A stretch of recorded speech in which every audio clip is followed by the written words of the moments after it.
Chapter 146. Cohen exhaled.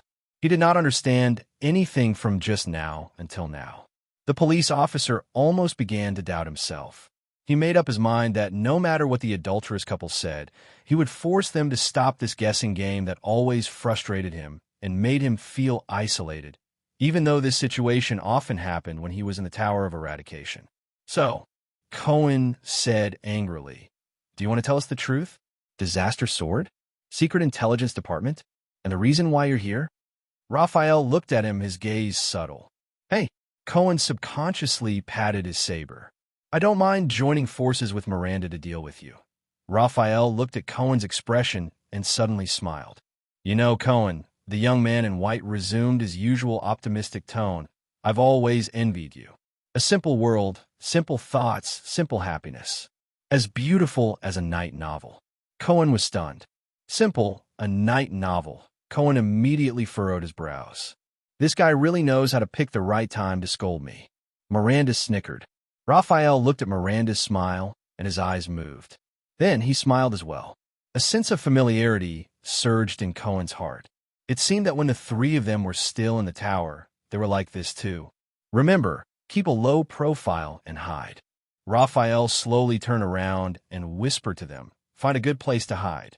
Don't look for people like goo anymore." In the next moment, Raphael's figure disappeared from the alley. "Hey!" Cohen's expression changed. He was about to chase after him, but Miranda grabbed his arm. "Cohen!" Miranda lowered her head and said faintly, "Don't chase after him." Cohen looked at Miranda in disbelief. "You let him go just like that?" The police officer raised his hand in the air indignantly. "It's the first time we've met in 3 years. Aren't you going to ask anything, including about the disaster sword?" Miranda did not raise her head, nor did she look in the direction where Raphael disappeared. She said absent-mindedly, "There's no need to ask. After all, he still carries a mission from the Secret Intelligence Department." And Arun's daughter's voice became softer and softer. "I didn't let him go." Cohen looked at the swordswoman in confusion. Miranda sighed. "I can't beat him anymore." Cohen was stunned. He stared blankly at the swordswoman who had her head lowered. He stared at the first seat of the Tower of Eradication's 8 seeds. Something was not right. Suddenly, Cohen noticed that Miranda's beautiful black hair should have been tied up in a ponytail. Unknowingly, they had already dispersed. Cohen suddenly thought of something and was shocked. He looked down and found Miranda's hair tie in the moonlight. The hair rope was broken. The cut was smooth, as if it had been cut by a sword. Cohen's expression changed. This was the first time Raphael and Miranda exchanged blows. Him? Cohen looked at Miranda in disbelief. Raphael held back just now. A battle between swordsmen was always unpredictable. It might be easy to kill a swordsman, but to show mercy to a swordsman, it meant that the swordsman must have superior swordsmanship and control over the situation. The key was, Cohen clearly remembered that although he ranked second in the overall assessment, Raphael was definitely one of the bottom 3 among the 8 seeds when it came to one-on-one duels. But now Miranda said nothing. Cohen panted with difficulty. He looked at the hair rope on the ground and realized that his old friend had indeed become a stranger. "Miranda," Cohen, whose thoughts were in a mess, said with difficulty, "the story you told me at the end, about the knight and the princess, what does it mean?" Miranda was silent for a few seconds. Cohen." Miranda laughed bitterly. "As the son of the Sword of the Twin Towers Caribbean family, your knowledge of history is terrible." Cohen's face turned red. "All right, I can only accept it, but I'm really not familiar with the history of the era of kings. That's what historians are supposed to do, isn't it?" "That knight's name is Camelot Carluz," Miranda explained in a low voice. She looked at the ground and shook her head. "And that princess, the daughter of his enemy, later became his wife. What vulgar plot." Cohen frowned. "Wait, Camelot, doesn't this name sound a little familiar?" Miranda ignored him and continued with her story. "After that, the knight fought for 20 years, quelled the terrible chaos of war, brought peace and stability, and built his ideal kingdom." Cohen's frown deepened. "Quelled the terrible chaos of war. built his ideal kingdom. Because his achievements were so great that they were unprecedented, even the patriarch of the Bright God Church could not find a suitable coronation ceremony for him. Miranda chuckled and said faintly, "So, the knight's wife personally weaved a ring of jasmine flowers and crowned him. His subordinates and people gave him an unprecedented title." Miranda finished her story calmly. Supreme Emperor. At that moment, Cohen's mouth opened as wide as it could possibly get. This is the story of the first emperor in history, Great Emperor Camelot, who conquered everywhere and built the ancient empire. Cohen's eyes were in a daze, and he kept scratching his head. "All right, it seems like my knowledge of history is really poor. So Raphael means?" Cohen asked hesitantly. At this moment, something unexpected happened. Miranda turned her head and suddenly stretched out her hands and put them on Cohen's broad shoulders. She hugged the police officer. Then, she buried her face in his chest. Then, she pressed her entire body weight against Cohen. Cohen instantly froze. 1 second, 2 seconds, 3 seconds passed. Cohen stared at Miranda in his arms in a daze. The next moment, when he came to his senses, he was immediately scared out of his wits. What's going on? Miranda, the fiendish Miranda, was actually in his arms. That's not right. That's not how the script is written. There's a Far Eastern proverb, a friend's wife is not allowed.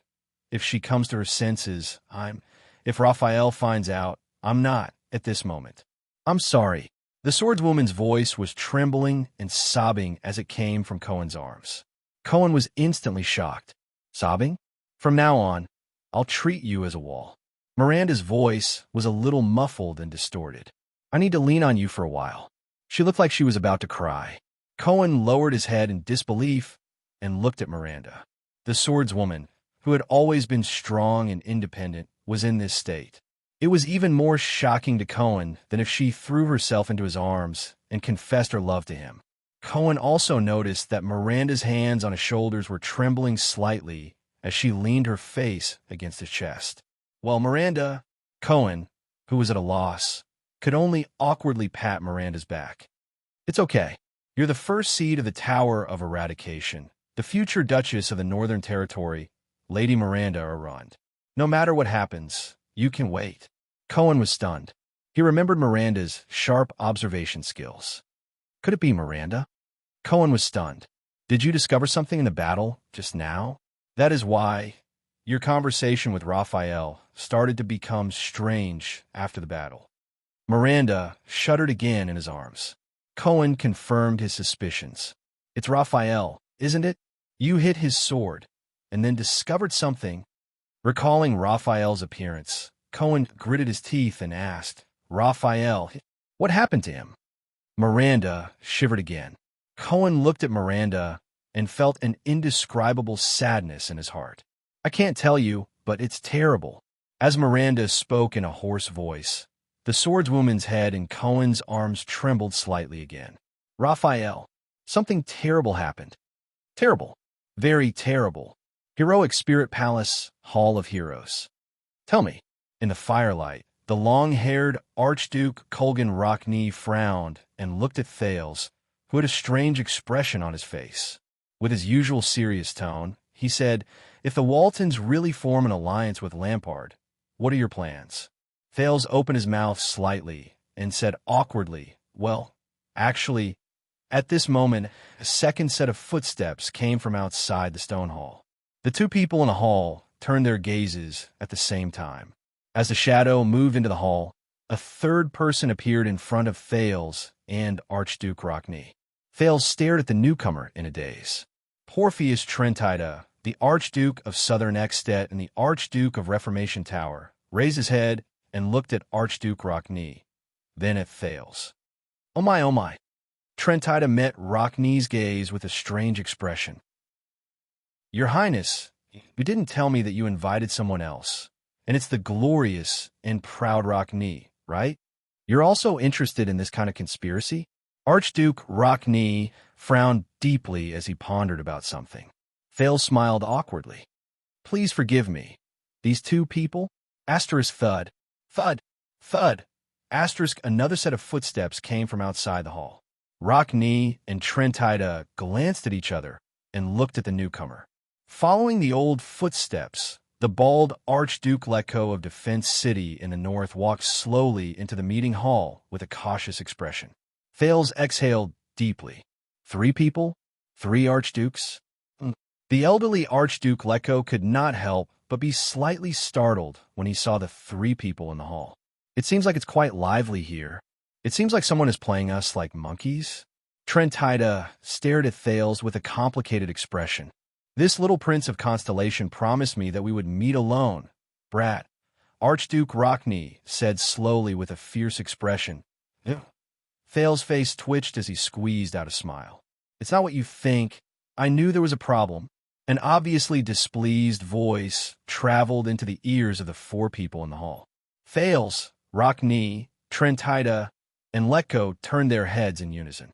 The bearded Archduke of Prestige Orchid, Rabian Alceus, strode heavily into the meeting hall with a gloomy expression. Thales heaved a deep sigh. For archdukes. Thales opened his eyes and said helplessly, It seems like all of you esteemed sirs, all of you are secretly overthrowing the Walton royal family. Very interested. The 4 archdukes looked at each other. Very soon, they understood something. I got it. Archduke Alceus glared at the stiffened Thales with a furious expression. Brat, don't tell me that you said the same thing to every single one of them? Thales' face was filled with rage. I really admire you. The long-haired Archduke Rockney sighed and shook his head. You managed to attract all of us here with just a few words. Thales took a deep breath and endured the Archduke's hostile gazes. Why don't we wait a little longer? Wait until all 5 of us are here. Trentida said sarcastically. Maybe that brat Poffert is on his way here? Just as Thales was about to give in to the Archduke's questioning, more and more footsteps were heard. The 4 archdukes frowned at the same time and looked around. Many people dressed in the uniforms of guards and servants filed into the meeting hall. Many of the braziers were lit. The stone hall was instantly as bright as day. A familiar weather voice rang. I'm really touched. The old voice caused the 4 archdukes' expressions to change at the same time. The fierce and decisive Rabian Alceus, the cunning and cunning Porpheus Trentida, the unsmiling Kulgan Rockney, and the seemingly honest Rogers Lecco. With just a little provocation, all 4 archdukes are suspecting and plotting against your king. I'm not dead yet, and you're already so anxious to target the throne of Extet. Flanked by 2 rows of white blade guards and Nicholas, Nuven Walton VII stepped into his meeting hall with a dignified expression.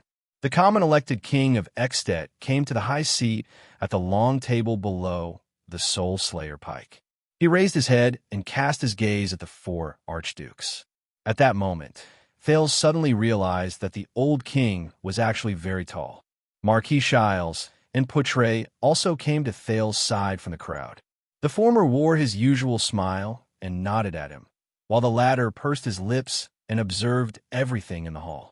The 4 archdukes looked at each other with different expressions, then at King Nuven. Damn you, brat. Archduke Alceus spat and glared at Thales fiercely. Conspiring with the king to fool us.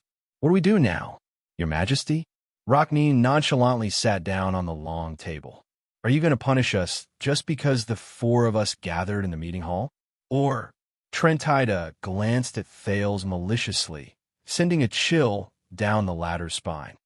The brat over there wants to accuse us of plotting against the throne? Our attendants and guards are all up there, your majesty.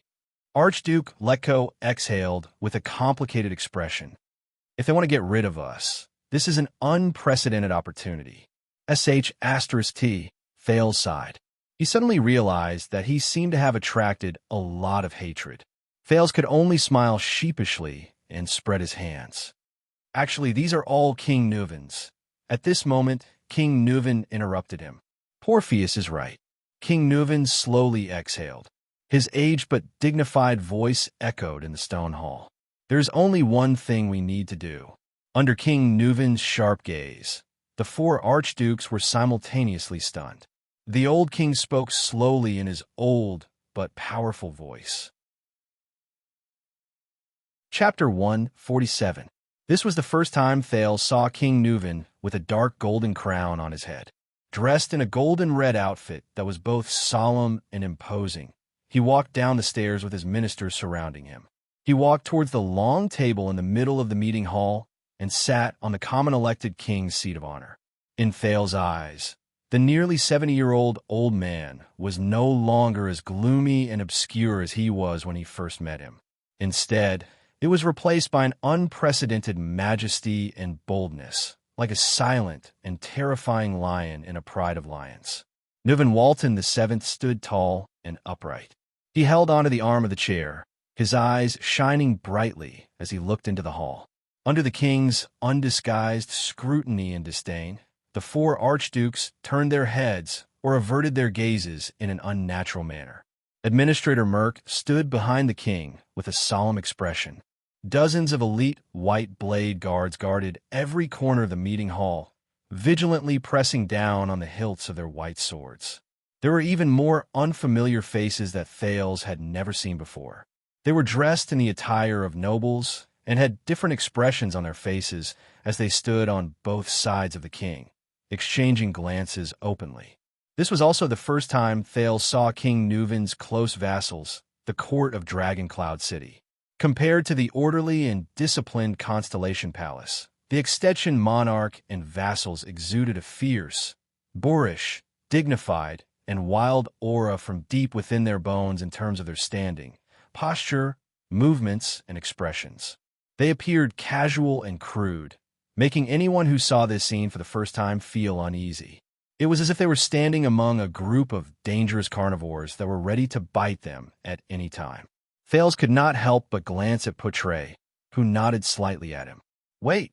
In the meeting hall, the long-haired Archduke Rockney asked the question in his thunderous voice. "What do you mean, Your Majesty?" No one answered him. "Hey, Your Majesty! Your Majesty!" Archduke Trentida said with a pale face as he glanced at the few close vassals standing beside King Nuven. Some of them had grizzled hair, while others had gleaming eyes. "I don't know what you're trying to do, but from Chief Administrator Sorb to Count Seiler, who is in charge of foreign affairs, and now you're bringing half of the Imperial Conference to us?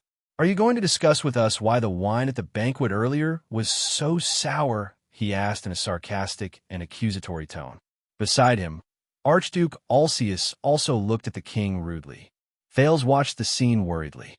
How is this going to end? It seems that His Majesty's long tolerance has spoiled all of you. Listen up, Your Excellencies, Archdukes of Ekstedt. One of King Nuven's vassals, who was more than 50 years old, replied rudely to the Archduke of Reformation Tower. "The king you swore to be loyal to, the lord whom the Northlanders swore to follow with their lives, is ordering you wait." The old official's face was cold as he reprimanded him without giving him any face. Archduke Trentida and Archduke Alcius's faces immediately turned cold, while Archduke Letko looked pensive. Only Archduke Rockney's expression did not change as he sat on the left side of the long table, just like the first time he met Thales.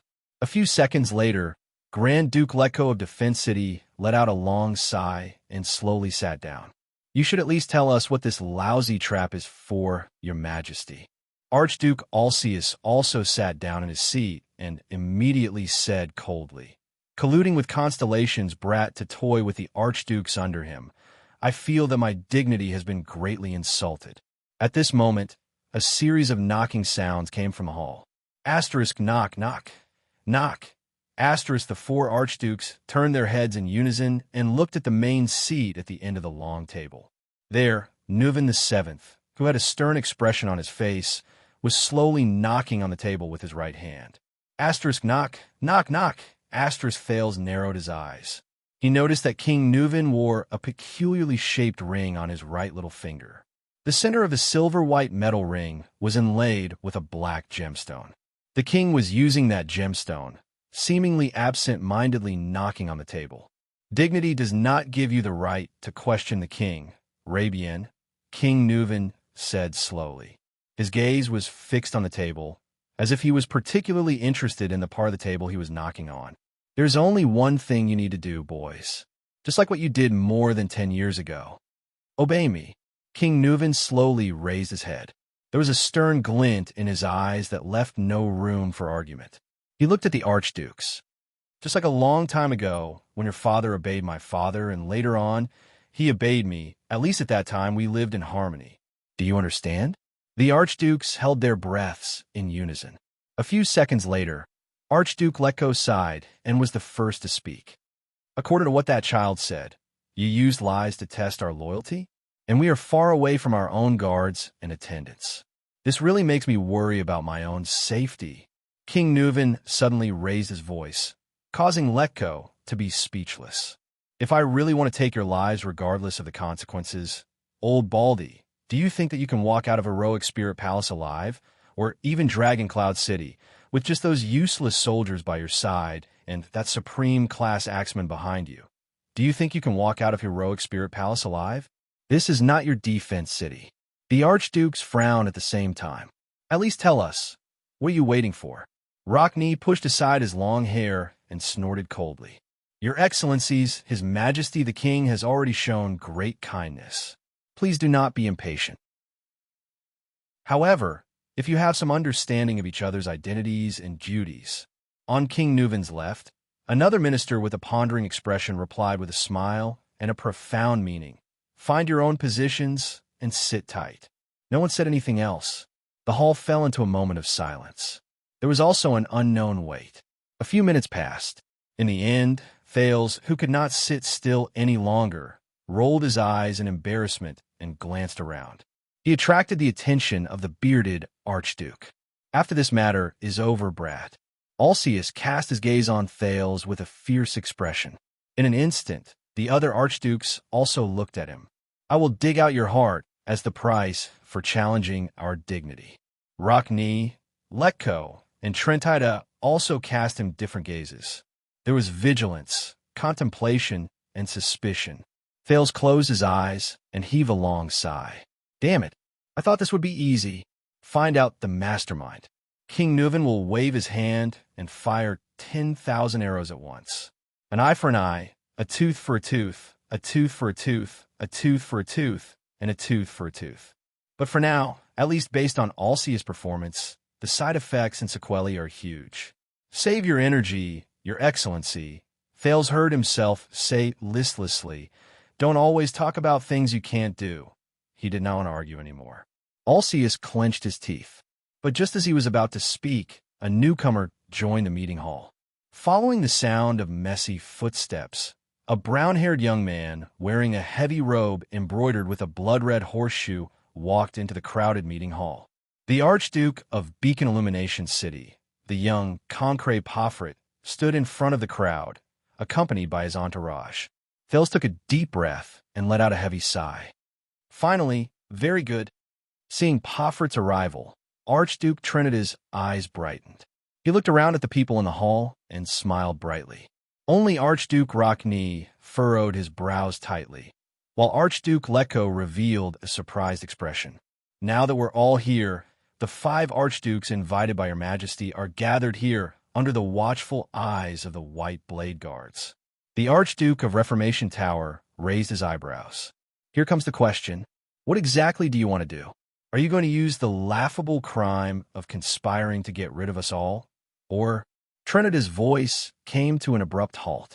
The rest of the words were choked in his throat, like a crossbow arrow that snapped its bowstring when the trigger was pulled.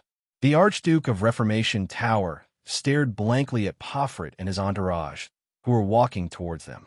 They did not look well, their figures were in a sorry state, and their hands were empty. A warrior beside Archduke Pofrit even held his shoulder with a pale face. Blood seeped out from between his fingers. Around them was a circle of white blade guards with unsheathed sabers. Their blades gleamed coldly as they stared at them.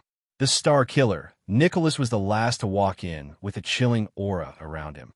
He bowed to the king. Trentida came to a realization.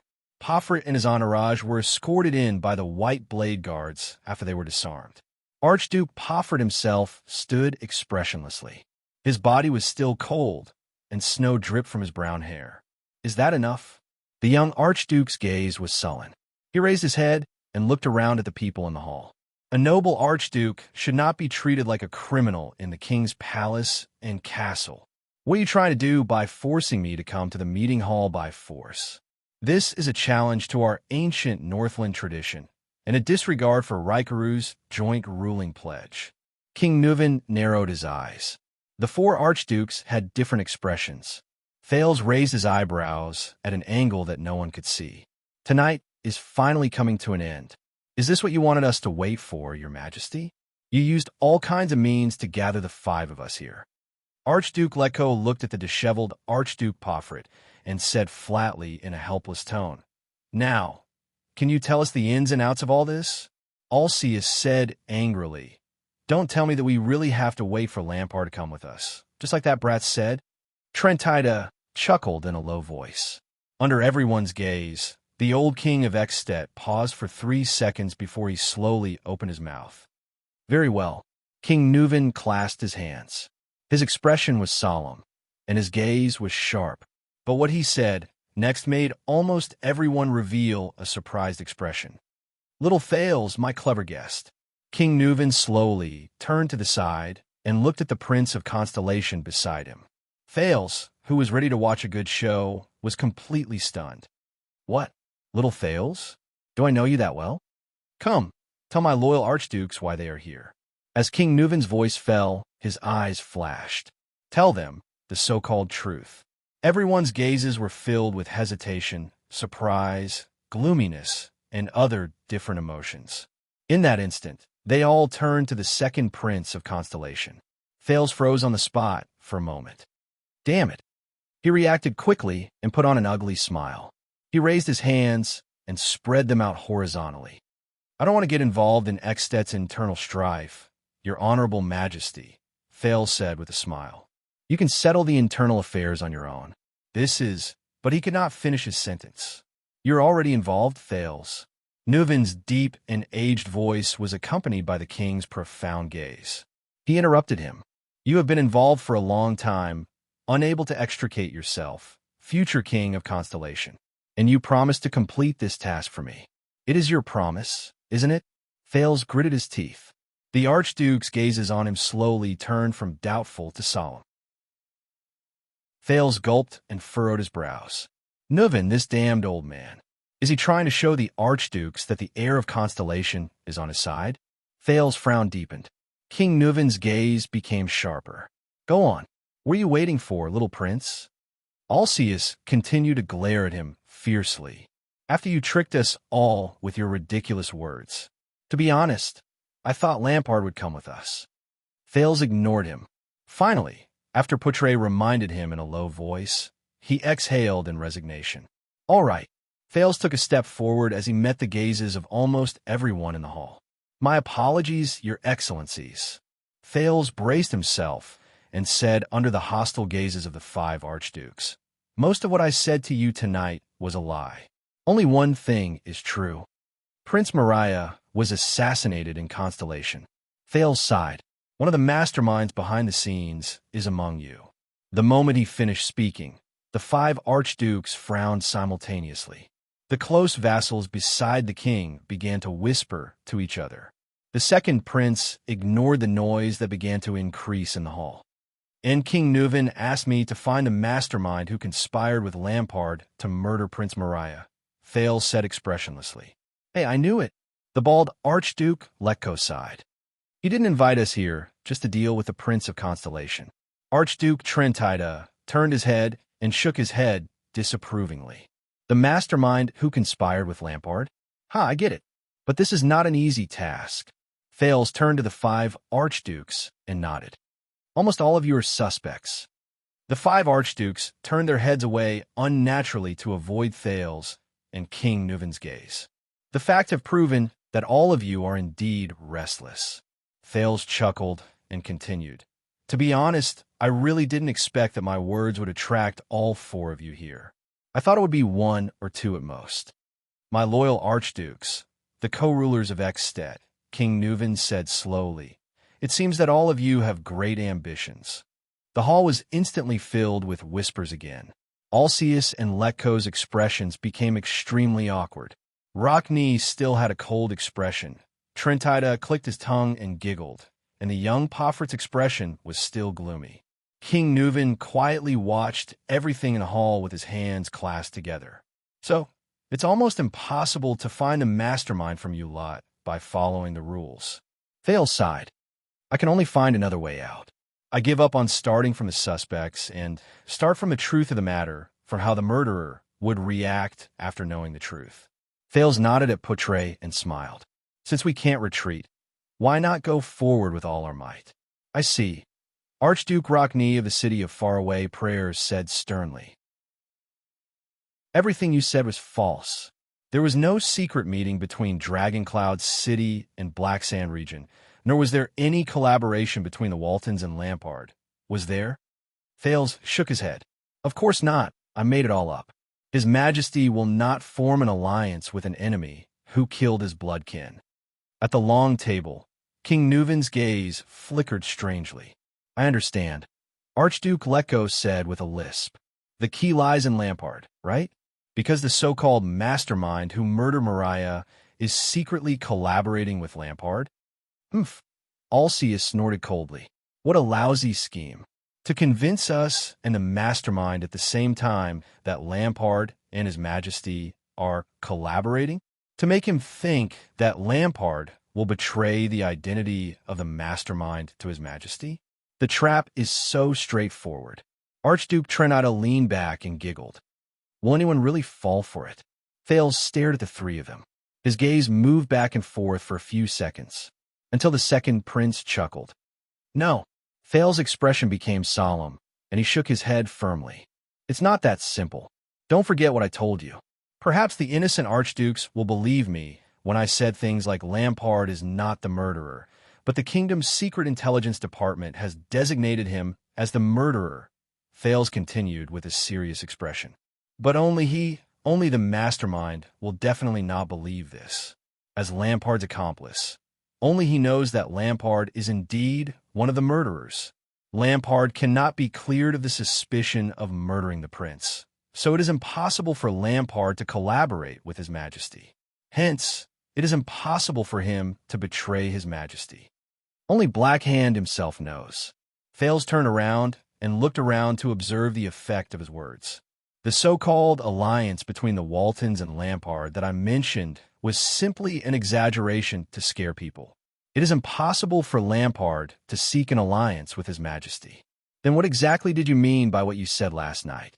The bald Archduke Letko's eyes shone brightly. You said a lot about His Majesty abandoning hatred and choosing benefits. But if you cannot convince the murderer that Lampard and His Majesty are collaborating, I did not intend to let him believe this. I only wanted to tell him. Thales said flatly, His Majesty suspects that Lampard is not the murderer and is still trying to contact him. At the head of the long table, King Nuven revealed a faint sneer. Moreover, from the moment Nicholas went to fetch me, it is very likely that both parties have been contacting each other for a long time. Archduke Alcius said impatiently, You just said that Lampard is the murderer. He does not dare and will not collaborate with His Majesty. You cannot dig out the name of the mastermind from Lampard. I am not finished. King Nuven's investigation also discovered a key point. Thales interrupted him coldly, causing Alcius to be stunned. The mastermind also did something else. He also participated in the murder of me and the Prince of Constellation. The whispers in the meeting hall instantly stopped. During the game between him and Lampard at Broken Dragon Fortress, he bribed a group called Disaster Sword and used Lampard's Mystic Gun unit to assassinate me. He tried to frame Lampard with this. Thales sucked in a deep breath and enunciated each word clearly. This is what I want him to know. I want the mastermind to know that King Nuven already knows that the mastermind who murdered Prince Mariah is also the person who framed Lampard. Behind Thales, Poutre sighed. Beside him, Marquis Shiles had a smile on his face. So, at the end of the day, I only wanted to tell you two things after talking so much nonsense to all of you tonight. Thales shrugged. 1. His Majesty is contacting Lampard. 2. His Majesty knows that the mastermind who murdered Prince Mariah is also plotting against Lampard. Under everyone's puzzled gazes, Fales nodded slowly. In that case, whether His Majesty can reach an agreement with Lampard is no longer important. The important thing is when His Majesty contacts Lampard in order to confirm the truth behind Mariah's murder. Will he inform Lampard of this matter? The archdukes were instantly shocked. They had already figured out the cause and effect of the matter. And this is possible. After all, according to what I said, King Nuvan has already contacted Black Sand region through Nicholas a few days ago. The mastermind not only murdered His Majesty's son, but also betrayed Lampard. In the face of such a possibility, he will definitely feel uneasy. Will His Majesty, in order to gain Lampard's trust, tell him that the person who framed Lampard is also the person who murdered Mariah? And Lampard happens to be the person who knows the truth behind Prince Mariah's murder and the identity of the mastermind. So, the key does not lie with His Majesty, but with Lampard himself. Fales looked at everyone's reaction and sighed deeply. If the answer is no, then he is lucky. But will this luck last forever? Will the next communication between the two parties bring up this matter? If the answer is yes, then Archduke Chapman Lampard will know that his longtime collaborator planted a mole in Black Sand Region's army and framed him in Broken Dragon Fortress. This is a betrayal. At that time, if I were Lampard, the first thing I would do would be to immediately inform His Majesty of the identity of the culprit. Fales' eyes shone with an affirmative light as he said resolutely. Fales' eyes shone with certainty as he said resolutely. With the help of the Dragon Spear family, this collaborator who dared to betray, and frame him will pay the heaviest price in Dragon Cloud City. Hearing this, King Nuvan suddenly threw his head back and laughed loudly in his seat. His laughter grew louder. However, the others in the meeting hall did not say a word. They just quietly watched the king laugh. Then, King Nuvan stopped laughing and looked at one of the 5 archdukes. Continue. King Nuvan's gaze was extremely sharp. He looked at the silent archduke, and his aged voice was filled with murderous intent. We are all looking forward to him. Fales turned his head and nodded at the old king. He exhaled through his nose and raised his head. Once this happens, the identity of the mastermind and the things he has done will be exposed in front of Lampard and His Majesty. Once he thinks that his identity and crimes could be leaked by Archduke Lampard to King Nuvan through correspondence at any time. Once he thinks that the chances of him being exposed increase with every minute he stays in Dragon Cloud City. Once he thinks that King Nuvan is nowhere to vent his anger for revenge, Fales walked to the center of the hall and let out a long sigh. He looked at the Archduke, who was different from the others, and said slowly, "How can you sit still, eat well, and sleep soundly? How can you possibly sit still, eat well, and sleep soundly? How can you not rush back to your own territory as soon as possible and defend yourself behind the high walls?" The 5 archdukes had different expressions. However, 4 of them knew what was going on and cast their gazes at the archduke, who had been different since he arrived. "Is that so?" Fales said slowly. Fales spoke slowly. He turned his gaze and looked at that person. The person who was gentle, fair, and warm-hearted when they first met in the meeting hall. But tonight, he did not say a word and responded with silence. The youngest archduke, whose clothes were embroidered with bloody horseshoes. His Majesty, Lampard, and I have a common enemy. The mastermind who murdered Prince Mariah, my enemy who tried to assassinate me, Lampard's collaborator and traitor. Fales flashed a friendly smile. Can you tell me why, at 4 o'clock in the morning, when the sky is not bright, when the banquet is in full swing, when the palace and the city gate are open for the first time, when I bring up such shocking news and suggestion and expect you to come and meet me, you couldn't even make it in time to bid farewell? You were about to leave Heroic Spirit Palace in a hurry, get on a carriage, drive to the city gates, and leave Dragon Cloud City without a care for anything else? Fales shook his head and recited his name with mixed feelings. The Honorable Archduke of Beacon Illumination City, Concre Pofrit. At this point, the hall was already silent. Then, the prominent brown-haired young man, who was covered in cold air and snow, slowly raised his head and looked at the Prince of Constellation. Chapter 148. In the meeting hall of Heroic Spirit Palace, from the archdukes to the king's close vassals, even the White Blade Guards and ordinary Heroic Spirit Palace guards, all stared at Archduke Pofrit. Among them, King Nuven's gaze was the most terrifying. It was like the legendary evil dragon that would choose its prey. The followers behind Archduke Pofrit were all pale. Many of them raised their heads, as if meeting him for the first time. Their gazes were filled with shock and bewilderment as they stared at their suzerain in disbelief. Watching all this, Thales sighed softly. Sometimes it's not a good thing to leave in such a hurry. In the face of all this, the young Archduke Pofrit only pursed his lips and said nothing. Not only that, the commander of the White Blade Guards behind him, the Star Killer Nicholas, stared coldly at the Archduke. His gaze was full of disdain. When the men we placed at the city gate stopped them, these people from Beacon Illumination City had no intention of responding at all. Instead, they drew their swords.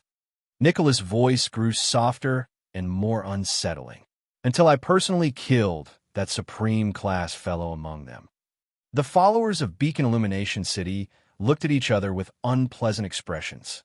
They gritted their teeth and lowered their heads. Concret, you? Archduke Wuxia stared at Archduke Pofrit in a daze. I thought that Beacon Illumination City was the closest and had always been Dragoncloud City's most trusted helper. Obviously, the truth is different from what we thought. Beside him, Trentida exhaled in resignation. Guess how tonight's going to end? The king's voice rang out just in time. And Nuven VII let out a terrifying sneer. His gaze was fixed on the silent Pofrit. Believe me, everyone, tonight's ending will be terrible, no one answered. Archduke Pofrit still lowered his head and did not say a word. Asterisk bang. Asterisk with a cold expression. Archduke Rockney slammed his palm on the table. The sound reverberated in the hall. We are Northlanders. Rockney raised his head and looked at every archduke. His voice was filled with disappointment and resentment. Not those Southern Empire people who eat conspiracies and assassinations. Thales pursed his lips and whispered, "Thank you for the compliment. Speaking of which, you really surprised me." Archduke Trinida's eyes shone with cunning and rumination. Our little guest from Constellation, are you really only 7 years old? A little venomous snake. Wuxia stared coldly at Thales and said, "It has a special sensitivity towards conspiracies." Thales took a deep breath. Conspiracy? No, he thought to himself.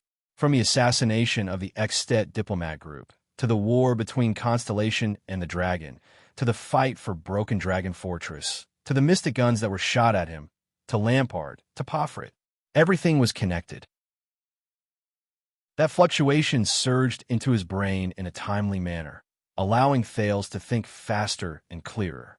Just like in the past, different elements and events were clearly separated before his eyes. This is not a simple plot, Thales heard himself say. A lot of things happened at the end of this year. The second Prince of Constellation closed his eyes and sorted out the things in his mind. For Extet, nothing is more important than Prince Mariah's assassination in Constellation. However, this is not an isolated incident. It is a terrifying chain of conspiracies that spans the two most powerful countries in the Western Peninsula. Scenes from the past reappeared before his eyes. The Duke of the Northern Territory's ferocious expression. King Kessel's roar, losing his composure. The various gazes of the Dukes of Constellation. The Archduke of Black Sand Region's emotionless gaze. Nuven VII's despair. And now, the extensions in Heroic Spirit Palace. Thales opened his eyes gently. His gaze was solemn. This plan cleverly utilized the long-standing conflict and hatred between the two countries, which was amplified by the Fortress Treaty and accumulated for more than 10 years.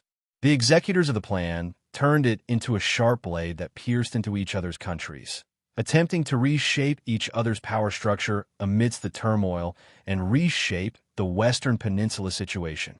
Everyone in the Hall of Heroes fixed their gazes on the Prince of Constellation. Even their breathing slowed.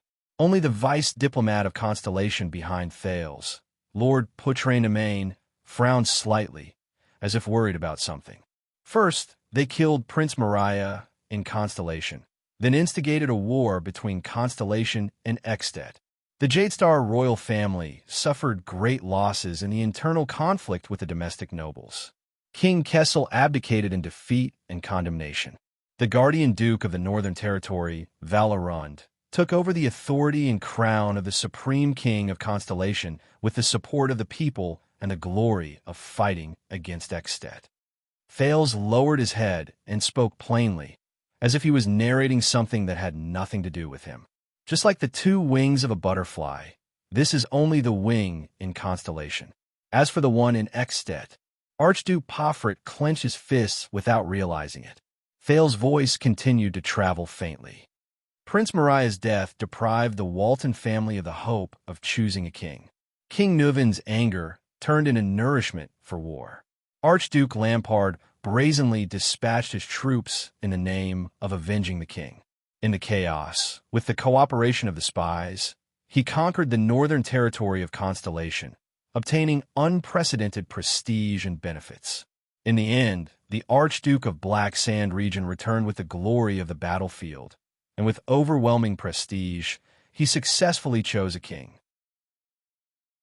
After the plan was completed, Constellation and the dragon would replace each other in the midst of their mutual hatred and be reborn from the ashes. Thales paused for a moment and gently concluded.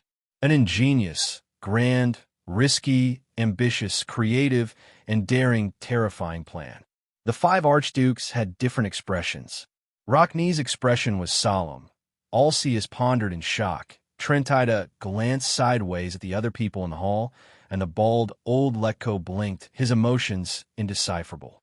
Archduke Pofrit's breathing gradually became heavier. Young people, you think too much and have great ambitions.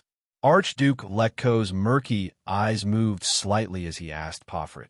However, you made an unnecessary move to assassinate the Prince of Constellation and exposed yourself instead. Pofrit did not answer him. He only stared at the ground in a daze, as though everything around him did not exist. I think it was not an unnecessary move. He had no choice but to do so. Thales raised his eyebrows. I just figured this out.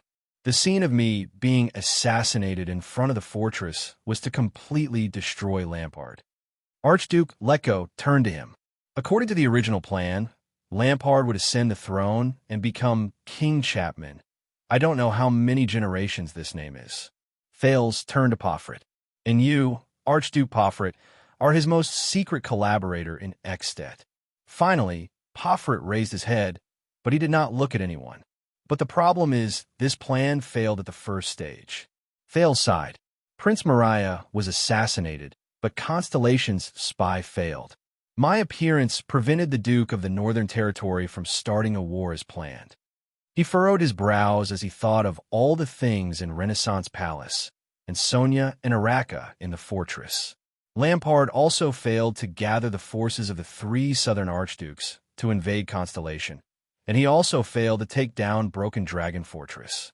The war between Constellation and the Dragon could not happen at all.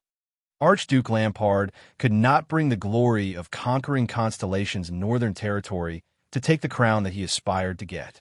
Archduke Pofrit exhaled softly, and a low panting sound could be heard. What's worse is that, with Valerund's failure in Constellation, Chapman Lampard's conspiracy was exposed. Thales laughed bitterly. The enraged King Nuven will seek revenge and make Lampard and Black Sand region pay the price.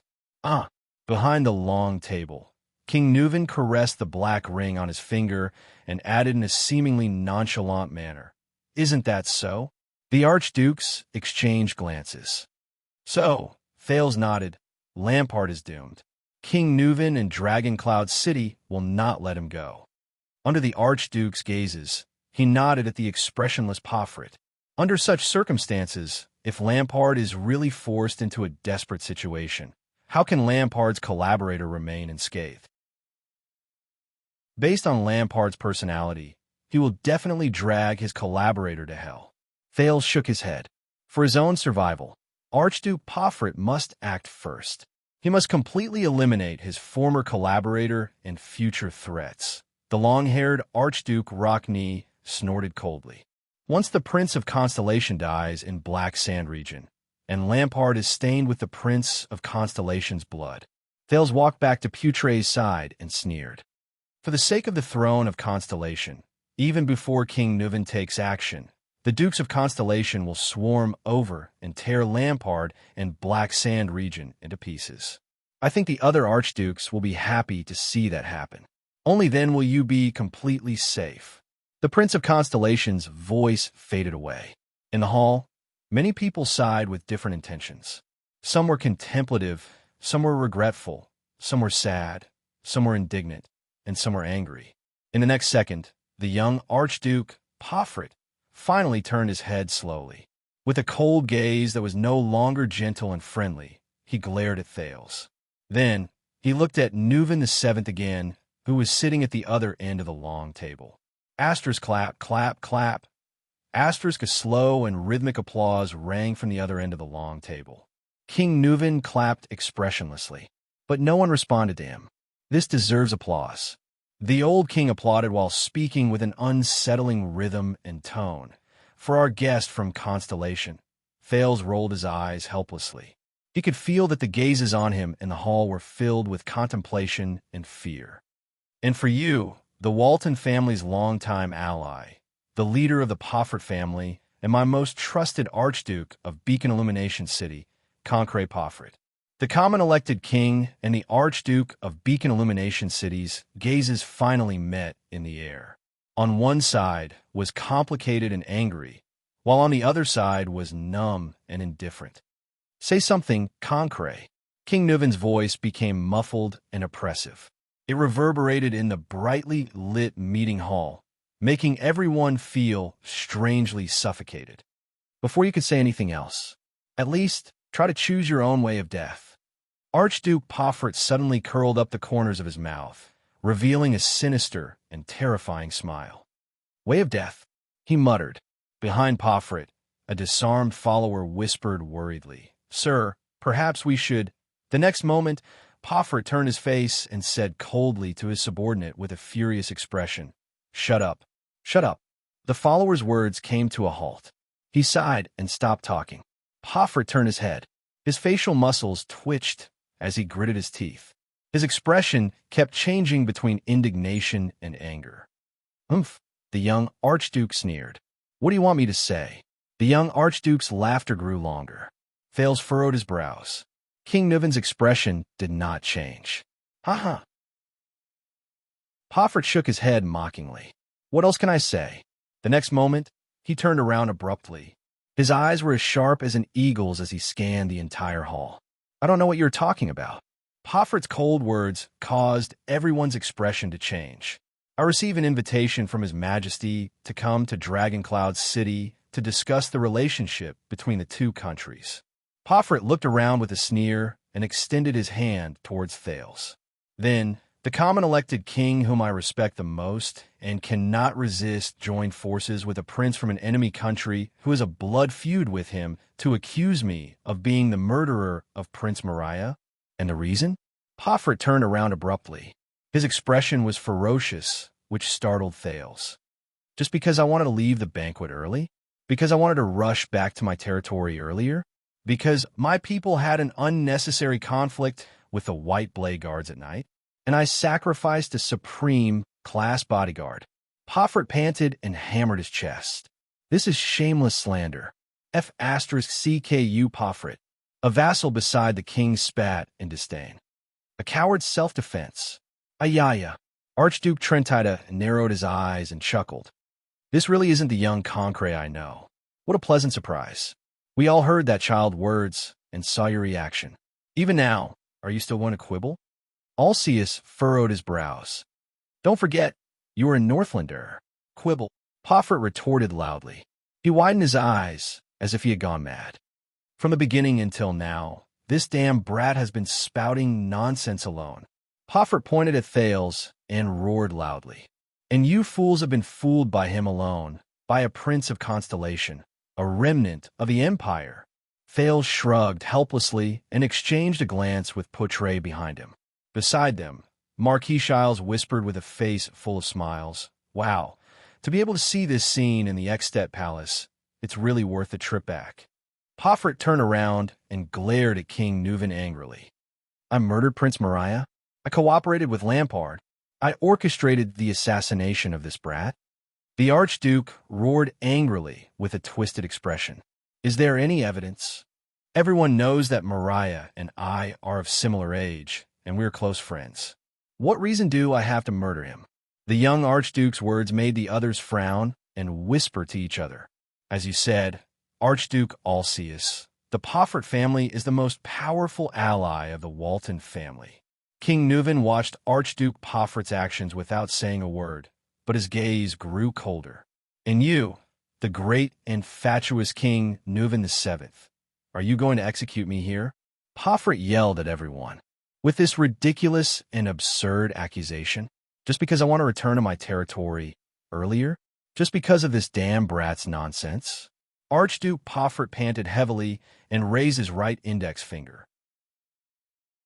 Gritting his teeth, he said, "If I die here, Poffret will not forget.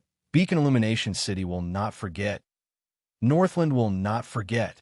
Amidst everyone's frowns, Poffret roared madly. "Everyone will know that the king without heirs, the Walton family, who has reached a dead end, has gone mad. He believes in treacherous officials and enemies, persecutes loyal ministers and friends, accuses me without reason, evidence, and justifiably, and publicly massacred archdukes in Dragoncloud City. Everyone will know that this is a violation of Rikaru's joint ruling pledge." The other archdukes looked at his performance in silence, their eyes filled with sorrow. Poffret adjusted his breathing, and there was a hint of threat in his words. "After I die, my younger brother will inherit the Archduke's position, and the Poffret family will treat Dragoncloud City." But at this moment, King Nuven's applause rang out again. He interrupted Poffret, causing him to be slightly startled. Not a bad attempt. There was a deep chill in King Nuven's old and deep voice. "To think that I always thought you were a polite sissy. I've underestimated you. It seems like you're still a good actor. You should go to Dragon Kiss Academy or Dark Knight Temple. Not here. Bah, this is your deliberate plan to kill me and weaken the Archdukes." Archduke Poffret fiercely retorted to his king. "Other than guesses and slander, do you have any evidence?" King Nuven sneered. "Of course, maybe you've long lost your mind. You don't care about evidence or who the murderer is. You only want to weaken us archdukes." Poffret raised his hands and bared his chest. He gritted his teeth and stared at the king. "Then what are you waiting for? Come, kill me. Let the extensions see what kind of king they have. When we reach Hell's River, I will tell Mariah." Poffret gritted his teeth and enunciated each word. After his death, his father went mad. The Walton family died in this generation. Asterisk thud. Asterisk upon hearing his deceased son's name. King Nuven slammed his fist on the table. Poffret ignored him. Poffret turned around and swept his gaze across all the archdukes. His eyes were burning with fury. "And all of you who sat and watched this trial without any evidence, who sat and watched all of this, will be next." Archduke Rockney shook his head in disdain. His gaze was filled with disgust. Lady Edda Trentida gave him a friendly smile, showing 8 teeth. Alcius stared back at the young Archduke without saying a word. Archduke Letko did not even raise his head. He seemed to be particularly interested in the long table in front of him. The close vassals and advisors around the king revealed contemplative expressions. They were not the only ones who realized the problem. Watching from the side, Thales also frowned slightly. Although Poffret seemed to be quibbling as a final struggle, he was not unreasonable.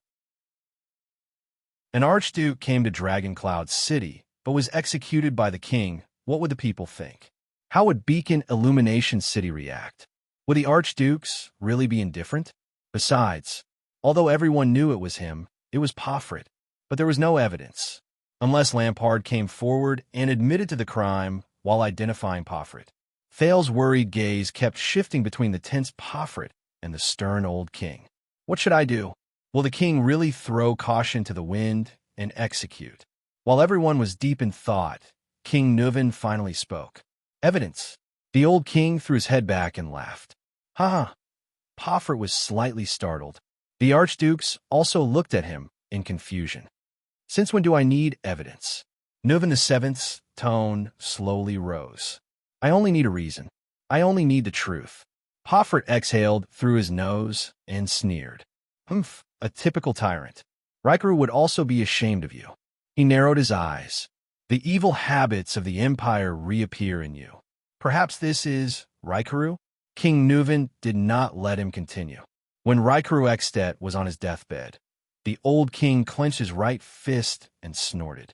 His nephew and heir, the later Nuven Walton I, made a vow to the human hero as his heir in front of his bed, witnessed by the Queen of the Sky.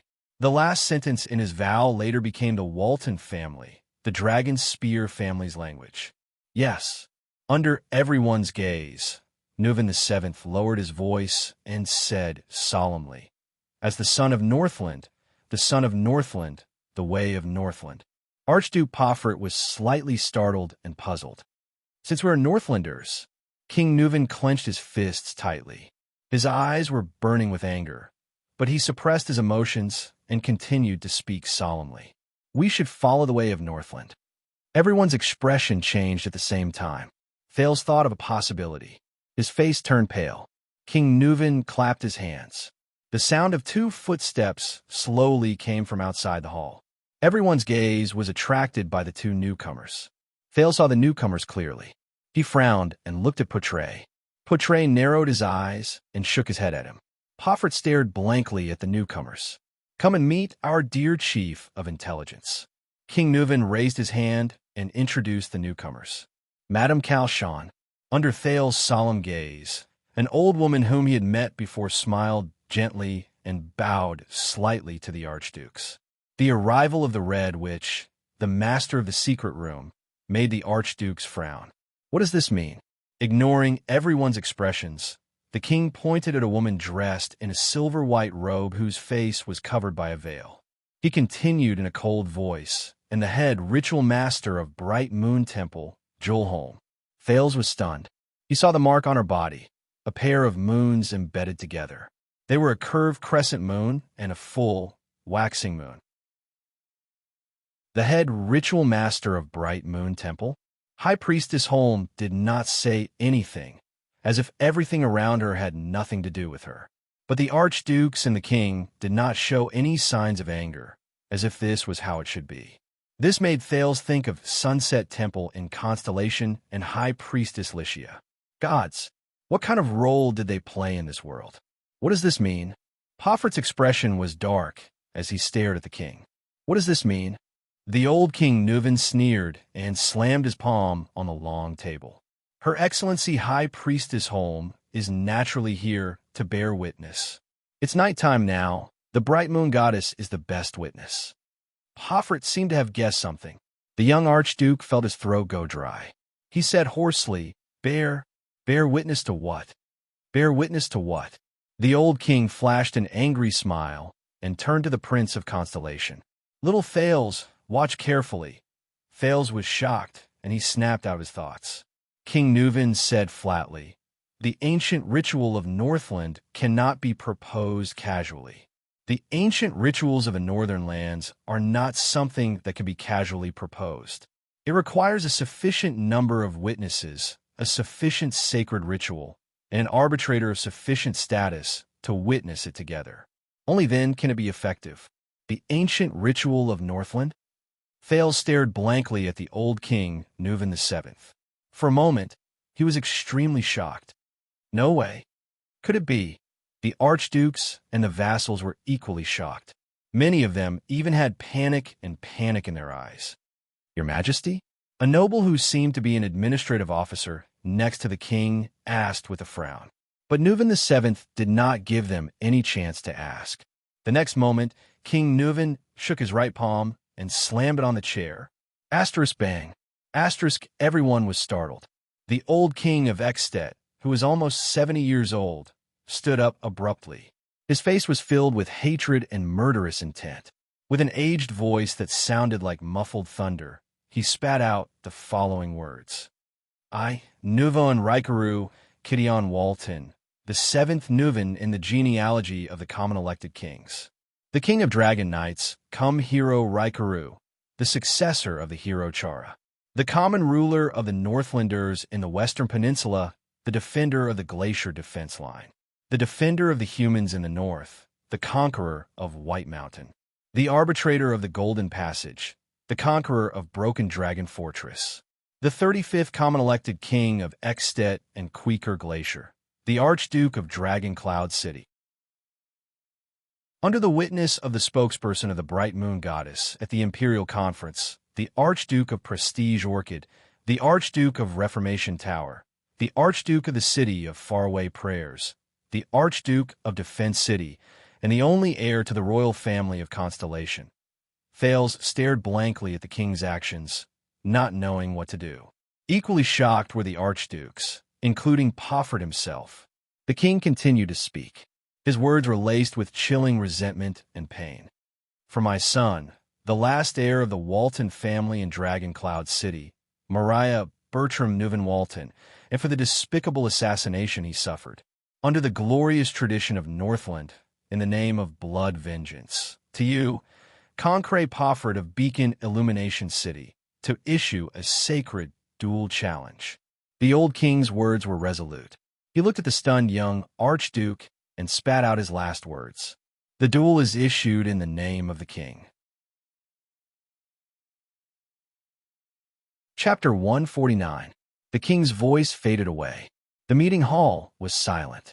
For a moment, only the crackling of the braziers and the people's uneven breathing could be heard. At that moment, almost everyone was shocked by the king's decision. The silence lasted for a whole 5 seconds. Then a young male voice spoke weakly. What's going on? Everyone's gaze swept towards the dumbfounded prince of Constellation, Thales Jadestar. King Nuvan's meaningful gaze was also included. Behind him, Putre coughed. The dumbfounded Thales only reacted then. He curled his lips awkwardly and flashed an apologetic smile. But at that moment, no one cared about the foreign prince's loss of composure. Your Majesty. The tall Archduke Rockney stood up abruptly. With a stern expression, he said what most people were thinking. You must reconsider your decision. This does not only concern your family's revenge, but also the future of all of Extet. The members of the Imperial Conference, beside the king, looked panicked. The expression of the administrator behind him, Lord Merk, changed several times. He tried to whisper something into King Nuvan's ear, but the latter just waved his hand casually. The words of the close vassal and Merk were stuck in their throats. This is my decision, the king said softly to his close vassal. At that moment, Thales suddenly felt that King Nuvan's aged figure overlapped with the robust figure in Renaissance Palace. Thales noticed that among the people present, only 2 people's expressions did not change. The leader of the White Blade Guards, the Star Killer, remained expressionless, while the master of the secret room, the Red Witch Kalshan, still had a kind and amiable smile on her face. As for the High Priestess of Bright Moon Temple, Jewel Holm, Thales could not see her face behind the veil. How old is King Nuvan this year? Thales turned around and asked Putre in a low voice. 69, if I remember correctly. The one who replied was Marquis Shiles Bamra, who was next to Putre. This guest from Camus Union also furrowed his brows deeply and looked worried. And Archduke Pofford has just turned 33 this year. He is in the prime of his life. Damn it, we have just signed the contract for the mines. The situation has developed beyond our imagination. Be vigilant, Your Highness. The thin vice diplomat's expression kept changing. If King Nuvan insists on a duel, Thales nodded with an unpleasant expression. He knew what Putre meant. If King Nuvan died here, Jadestar and the Walton family's tacit agreement of peace would lose its most important fulcrum. And in Dragon Cloud City, in Extet, he, the Prince of Constellation, would become isolated and helpless. And the Archduke's attitude towards him, not to mention that Archduke Poffret, who seems to be filled with hatred towards me. Thales gritted his teeth. The next moment, King Nuvan walked out of his seat and slowly walked forward. He smiled at the archdukes. "What's wrong, noble and proud Rockne?" King Nuvin's old but powerful voice echoed throughout the hall. "Are you worried that my old bones cannot defeat the young?" The long-haired Archduke Rockne did not say a word, but his slightly swaying head had already explained everything. "I can't say that his words are unreasonable, Your Majesty." Archduke Trentida rubbed his right hand with a dark expression. He glanced at Archduke Pofrit, who was still in shock. It's one thing to snatch a woman from a young man, but to fight to the death in a duel. "You know your age, don't you, Your Majesty?" Archduke Alcius' words were even more direct. "Even if you directly order for him to be detained, it would be 100 times better than what you're doing now. Do you know the consequences of doing this?" "This is the consequence." Nuvin suddenly raised his voice and bellowed angrily under the gazes of the entire hall. "This is the unavoidable consequence when a Walton family is invaded." Everyone in the hall was instantly shocked. "Not good." Thales watched their interaction worriedly. Has Nuvin VII been dominated by hatred and impulsiveness? The old king's furious gaze swept across the three archdukes. "You know, if you provoke the Dragonspear family, you have to pay the price. You are willing to bet everything for revenge. This is how the Walton family is." The three archdukes were momentarily speechless. Their expressions changed. Under the king's threatening gaze, they turned their heads away and did not speak. They were like lionesses in a pride of lions who lowered their heads to show their submission to the leader. "That's not right." Thales came to a realization. He thought to himself, this is not as simple as an irrational revenge. This is a warning. From the king, from Dragoncloud City, from the Walton family. "Huh." Archduke Letko, who was sitting further away, laughed awkwardly. "Our king likes to joke, doesn't he?" King Nuvin turned his head and glanced at him. Archduke Letko's smile froze on his face. "Joke?" King Nuvin snorted softly and slowly walked up to Pofrit. His eyes seemed to burn with endless flames. "You tell me, Concrete Pofrit, do I look like I'm joking?" Everyone looked at Archduke Pofrit, who was being challenged. You're crazy. A duel?" The young Archduke's face was filled with disbelief. His lips trembled as he sized up King Nuvin's frail body. He murmured, "For the sake of even your own family's life." But King Nuvin quickly interrupted him. "Then why are you so surprised?" The old king said coldly, "This is also your best chance.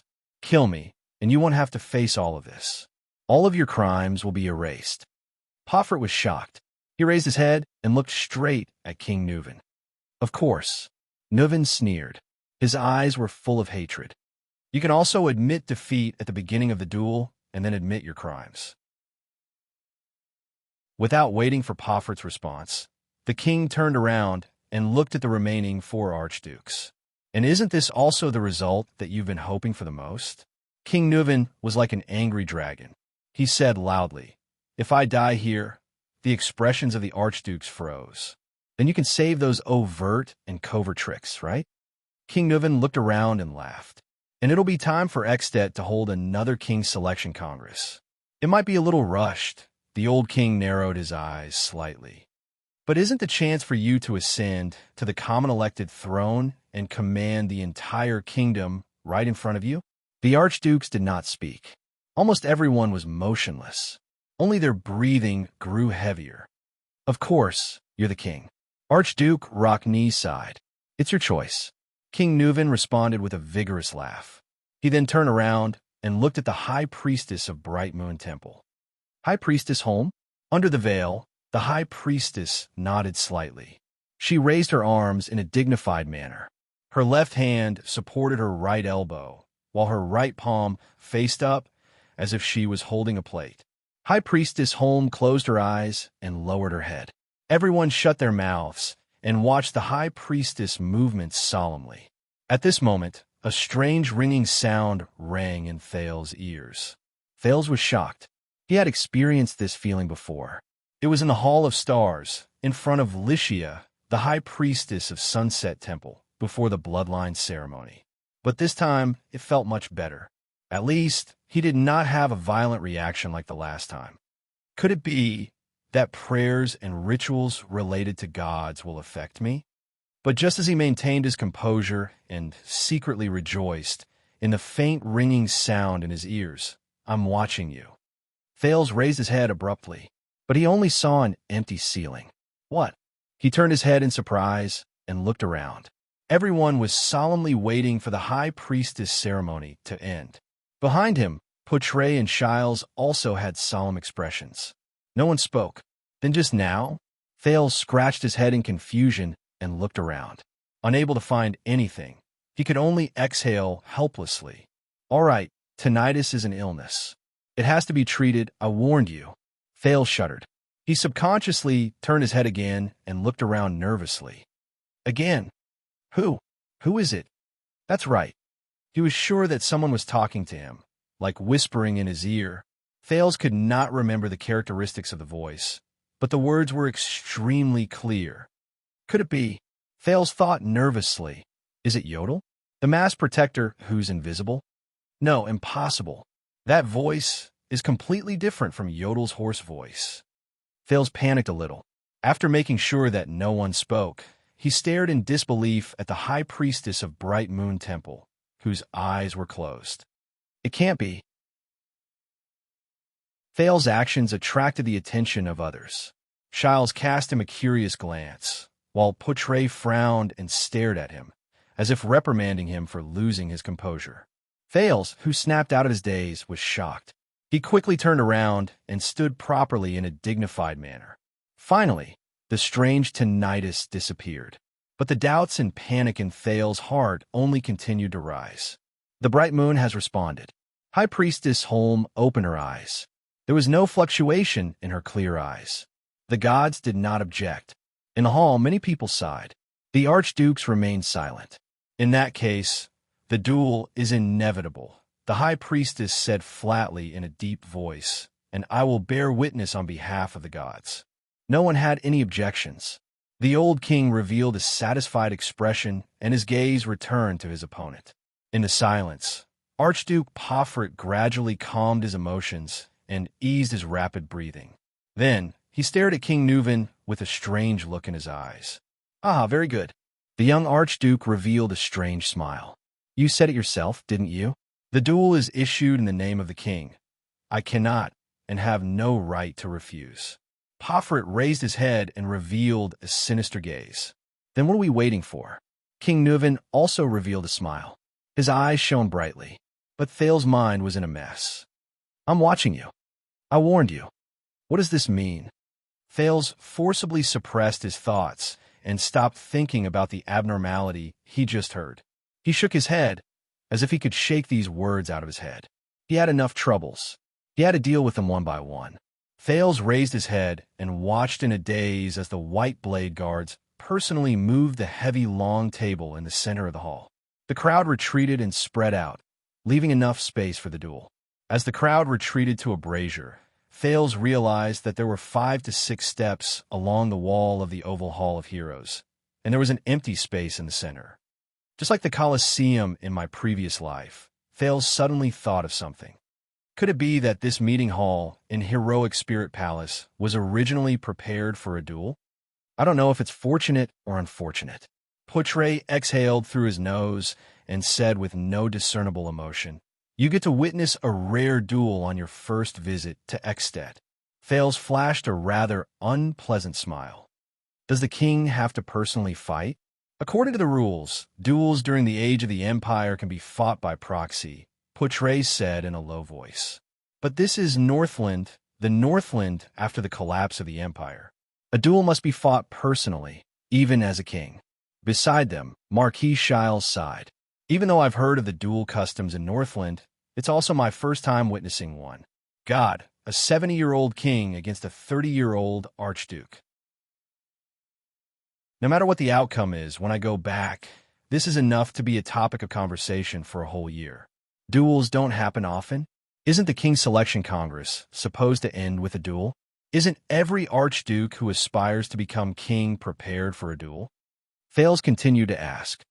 "The duel in the King's Selection Congress is only limited to when the number of votes is the same and it's hard to decide. That hasn't happened for a long time." Poutre shook his head. I heard that in the King's Selection Congress more than 30 years ago, Nuven VII obtained the support of 6 archdukes. I heard that Archduke Lampard of Black Sand region once defeated his elder brother in a duel and seized the right to inherit the throne. Thales asked with a grim expression as he watched the 2 men take off their robes and Lord Merc solemnly decorate the place. Poutre nodded. That duel made him famous. From then on, Chapman Lampard's name spread throughout the kingdom, and even Constellation heard about it. Poutre's expression was solemn. There are very few suzerains in Extet who are so bloody, violent, and terrifying, but who can make his followers blood boil. Lampard was then entrusted with an important mission and sent to Constellation. At the same time, it also made the other suzerains wary of him. After all, he's a terrifying person who can even kill his own brother. Marquis Shiles pursed his lips. This is the conclusion I obtained after visiting all the cities in Northland. But this duel is too hasty. Are all Northlanders crazy? Thales gritted his teeth. Didn't he think about the consequences of losing? At this moment, a cold voice traveled into the hall. In Northland, duels are sacred rituals. The Star Killer, Nicholas, appeared beside them at some point in time. He stared intently at the 2 men facing each other in the hall. It can prove whether you are a selfish villain who only dares to hide among the army and guards, or a valiant hero who is willing to gamble with his life for the goal in his heart. Thales exhaled and shrugged. In the center of the hall, King Nuven was only left with a convenient, tight-sleeved battle robe embroidered with the emblem of the Cloud Dragon spear. Opposite him, Poffret was the same. The emblem of the blood shoe could be seen on his left shoulder. I was the one who suggested the duel. King Nuven fixed his gaze on Poffret. As for the weapon, it's up to you to choose. Poffret took a deep breath and paused for a few seconds. Great axe. The young Archduke raised his head and looked at King Nuven with a calm gaze. The double-sided great axe. Just like this. King Nuven's pupils contracted slightly. The people in the hall burst into a cacophony of hisses. Huh. Archduke Trentida laughed at Archduke Alcius. What a cunning boy. Archduke Rockney snorted in disdain. Coward. Great axe? Is it what I think it is? Thales was struck by a thought. He turned around and asked. Double-sided great axes require a lot of stamina and strength. The destructive power of its slashes is astonishing. It was once very popular during the war against the orcs, Nicholas said calmly. But nowadays, this kind of cumbersome weapon is rarely seen on the battlefield. Even the axemen in Northland are more inclined towards the lightweight single-edged battle axes. A wise choice. Poutre narrowed his eyes and shook his head. He's taking advantage of King Nuven's age. Soon, the weapons were brought up. Thales stared in disbelief at the 2 large weapons carried up by the guards. The thick and heavy 2-handed handles were almost half a person's length, and the 2 half-moon-shaped blades of the axe were as big as a man's chest. They reflected a ferocious metallic luster, and there were sharp spikes extending from the top of the axe's head. It was a clear indication of its power and fearsomeness. Thales gulped. The weight of this great axe is probably twice as heavy as my body. He remembered that on the battlefield at Broken Dragon Fortress, one of the opponents Araka faced used a great axe like this. However, in the end, the kingdom's wrath snatched away his weapon and even slashed his opponent's face with the great axe. Poffret shifted his gaze and glanced at King Nuven opposite him. He chuckled. He grabbed the great axe handed to him by the guard with one arm and tested its weight. Immediately, the young Archduke's arm muscles trembled and he raised the great axe.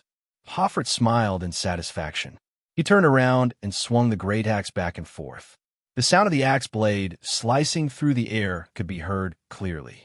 It seemed to be quite easy. Thales stared at his relaxed posture and was speechless. This thing is terrible. Poffret rested the great axe on his shoulder. He raised his head and stared sharply at King Nuven, who was also standing in front of the weapon. Be careful not to sprain your waist, your majesty. King Nuven ignored him.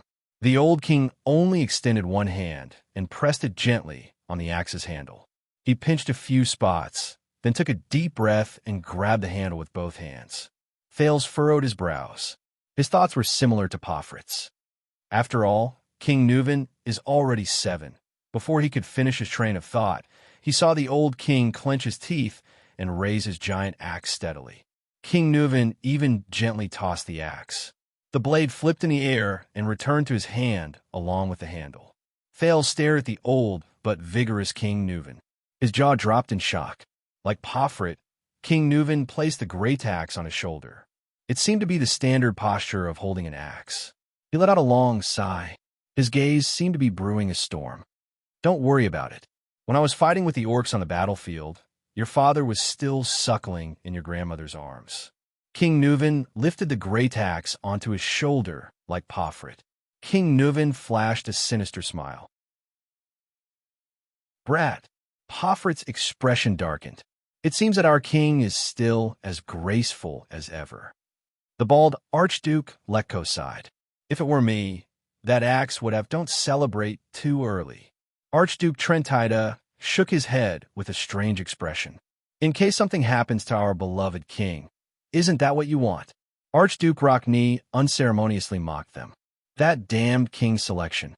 Trentida turned his head away, inviting a rebuff. Archduke Alcius combed his beard and furrowed his brows tightly. He recalled the Black Sand region succession duel 12 years ago. While Thales was still worrying about, what if King Nuven lost, High Priestess Holm slowly walked to the center of the arena and attracted the attention of the entire hall. Everyone's mood became tense at this moment. High Priestess Holm stood between the two men. Behind her veil, she glanced at the two dueling men with her clear eyes. She raised her right hand and extended it towards King Nuven. The priestess's cold voice rang out slowly. In the name of blood vengeance, this man challenges me to a duel. King Nuven stared coldly at his opponent. The high priestess raised her left hand again and extended it towards young Pofrit. For honor and glory, this man will accept the duel. Pofrit exhaled with a solemn expression. In the name of the holy bright moon goddess, I will bear witness. The high priestess began to retreat slowly. Her posture was light, and every step she took was accompanied by a sentence. The weapons dance in the moonlight. Blood reflects the glory of the gods. Courage burns a great life. Death is but a long-awaited homecoming. King Nuven and Archduke Pofrit's expressions turned solemn at the same time. Both of them removed the great axes from their shoulders and held them in their hands. King Nuven lowered his body and widened the distance between his hands. His left hand pushed further and further, even grabbing the joint between the handle and the blade of the axe. Archduke Pofrit pulled the axe diagonally to his side. The blade of the axe brushed past his face and stopped in mid-air, assuming the most suitable posture for wielding it. Both of them stared at each other with solemn expressions. Thales narrowed his eyes. From their gazes, he read all the negative emotions humans could have. The high priestess slowly retreated to the edge of the arena. She took a deep breath and raised her arms towards the sky, as if making a final prayer. Everyone held their breaths at that moment. In the next second, the high priestess retracted her arms and gently placed her palms on her shoulders. She lowered her head and uttered her final words. Chapter 150. In the next second, without any delay, Archduke Pofrit's figure moved. He attacked head-on, roaring as he swung his great axe at King Nuven. Asterisk bang. Asterisk, the two great axes clashed against each other without any fancy moves. The dull sound of metal clashing tortured everyone's ears. Thales stared in shock at the two men in the field. Pofrit clenched his teeth. The blade of his great axe was stuck at the tip of King Nuven's great axe. It was slanted downwards between the tip and the axe's sharp edge. Impulsive rookie. King Nuven calmly turned his body sideways. His left hand grabbed the joint between the axe handle and the blade, and his right hand grabbed the far end of the axe handle. Like holding a spear, he used the axe to block Pofrit's slash. The old king blocked his opponent's axe. His tone was cold. On the battlefield, with your weapon stuck, you would have been beheaded by now. As the two wrestled, King Nuven used all his strength to push away his opponent's great axe. You know this is not a good idea, old man. Pofrit solemnly took a step back. He withdrew his great axe and moved to look for an opportunity to strike again. This is not a battlefield, this is a duel. The young archduke circled around the old king. His expression was indifferent. There are no white blade guards by your side to protect your noble head. Like an experienced warrior, King Nuven followed Poffert's movements and turned, the tip of his axe always pointed at his enemy. Only you and me. As he spoke, Poffert's second strike came. This time, Poffert's great axe drew an arc and slashed horizontally from the side, smashing towards King Nuven's waist. Asterisk clang. Asterisk the sound of metal clashing rang again. King Nuven turned his axe handle at the right time. Holding the axe in his left hand, he once again blocked Poffert's horizontal slash. Yes, only you and me. King Nuven clenched his teeth and deflected the enemy's axe. He panted slightly. This is much more exciting than the battlefield. Thales asked in a low voice, puzzled.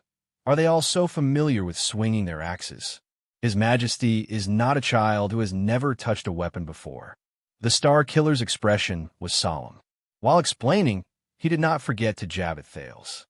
As the king of Extet, he once stood at the far north 38th century ground and personally fought against the invasion of the orcs from the north of the glacier.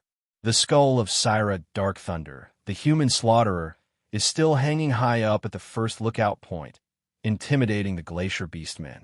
He also led his troops out of the Golden Passage and broke through the elves' defensive line in the White Mountain. Wherever his troops went, Camus Union, the White Elves, and the Alliance of Freedom were subdued. A brilliant light shone in the Star Killer's eyes.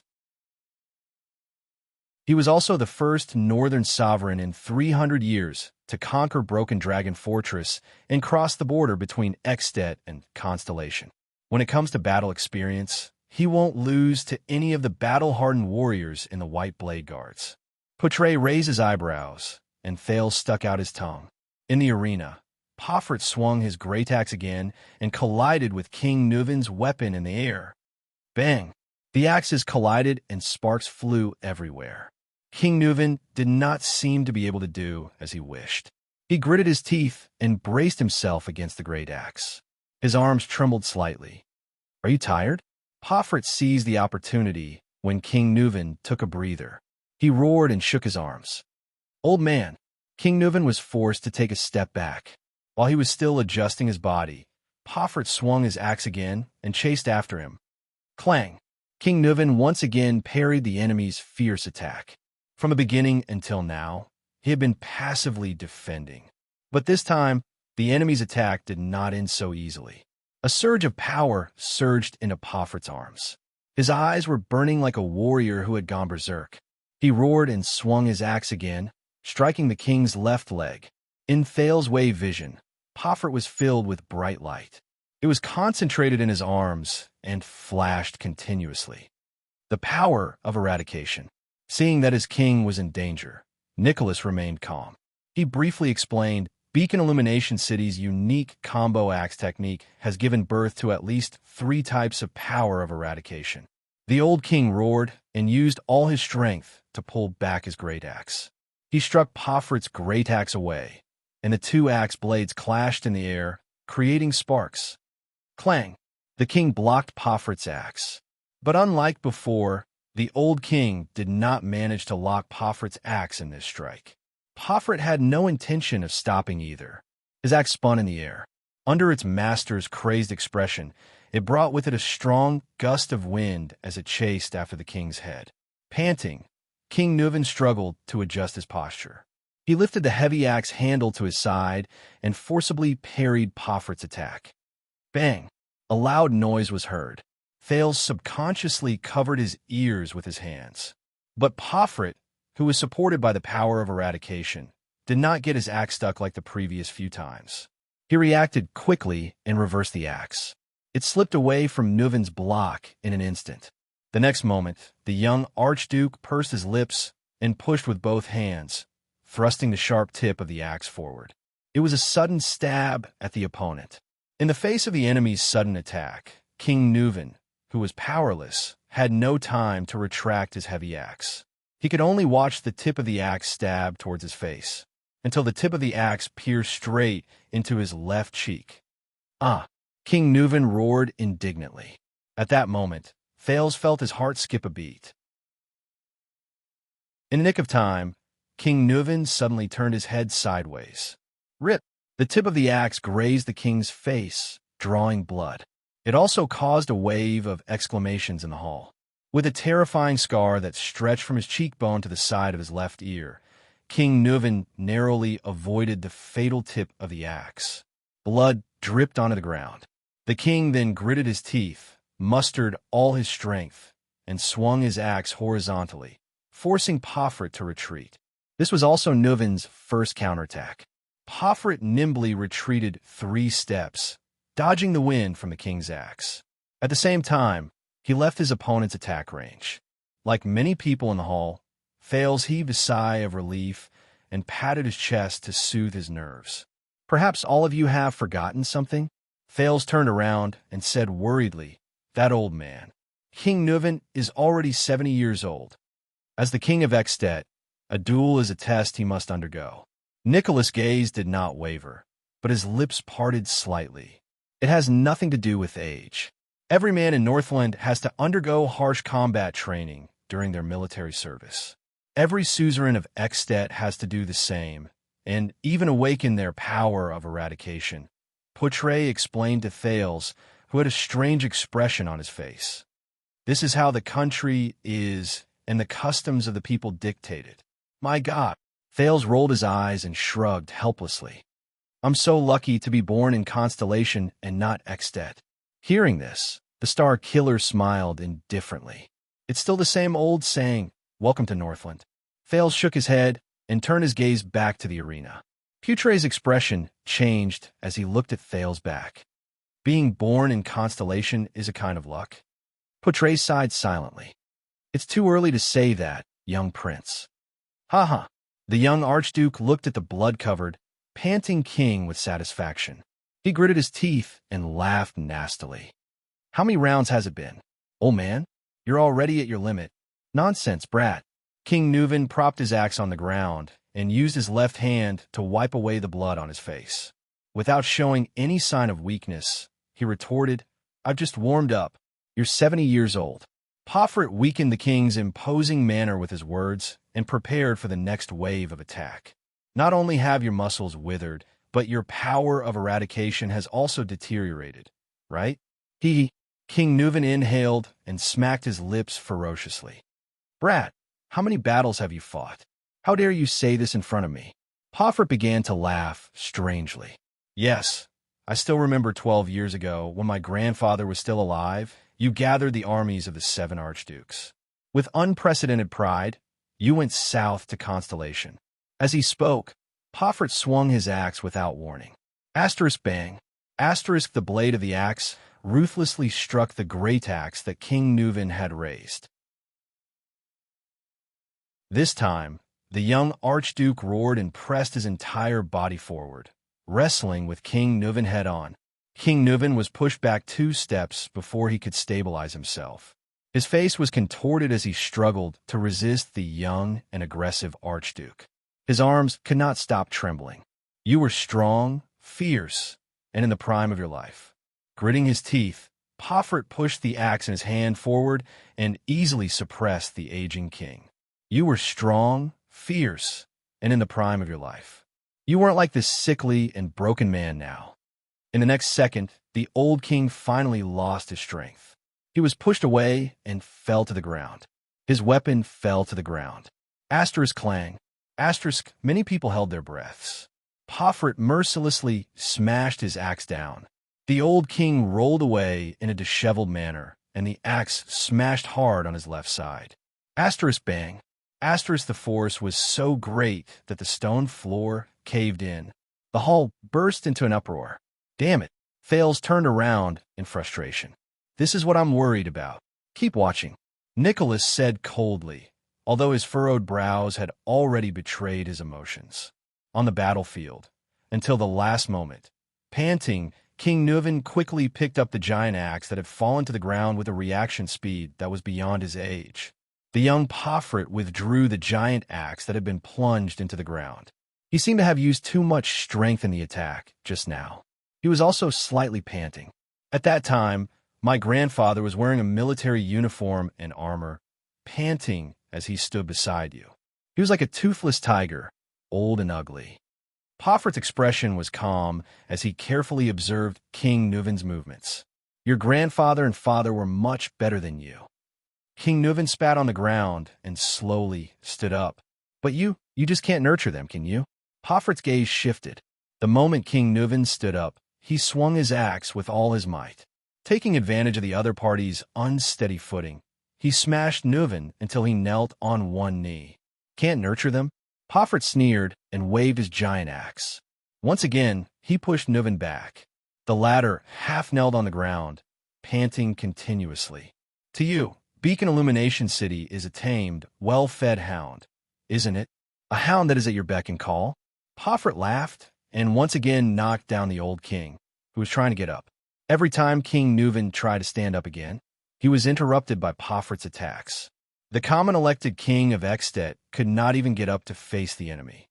In front of Constellation's broken dragon fortress, my grandfather's army could not stop that damned sword of reversing light. Beacon Illumination City's defense line collapsed. I still remember you softly saying to my grandfather, "You're old." Is Beacon Illumination City also old? Poffert's tone was cold as he recovered from the huge exhaustion caused by swinging his axe. The next day, my grandfather obediently returned to Beacon Illumination City to retire, and my father became the next Archduke of Beacon Illumination City. What? Kneeling on the ground, King Nuven, who was at an absolute disadvantage, laughed nonchalantly. Don't tell me that you're going to betray Dragon Cloud City because of this. As he spoke, the old king swung his axe and struck Poffert's leg close to the ground. The three archdukes of the south are arrogant and unruly. Poffert took a step back in a relaxed manner to avoid the strike. He looked at King Nuven, who was kneeling on the ground. Their supplies are lagging, and their progress is slow. Hence, the war with Constellation is all on Beacon Illumination City's shoulders. The supplies, military expenses, reinforcements, suicide squad, and even the nearby prostitutes in the camp. Don't you think something's wrong? Poffert said through gritted teeth. That's the responsibility you've been assigned. King Nuven's gaze was frightening. His voice was laced with anger. It's also the king's order. Poffert mercilessly swung his axe again, causing King Nuven to roll away.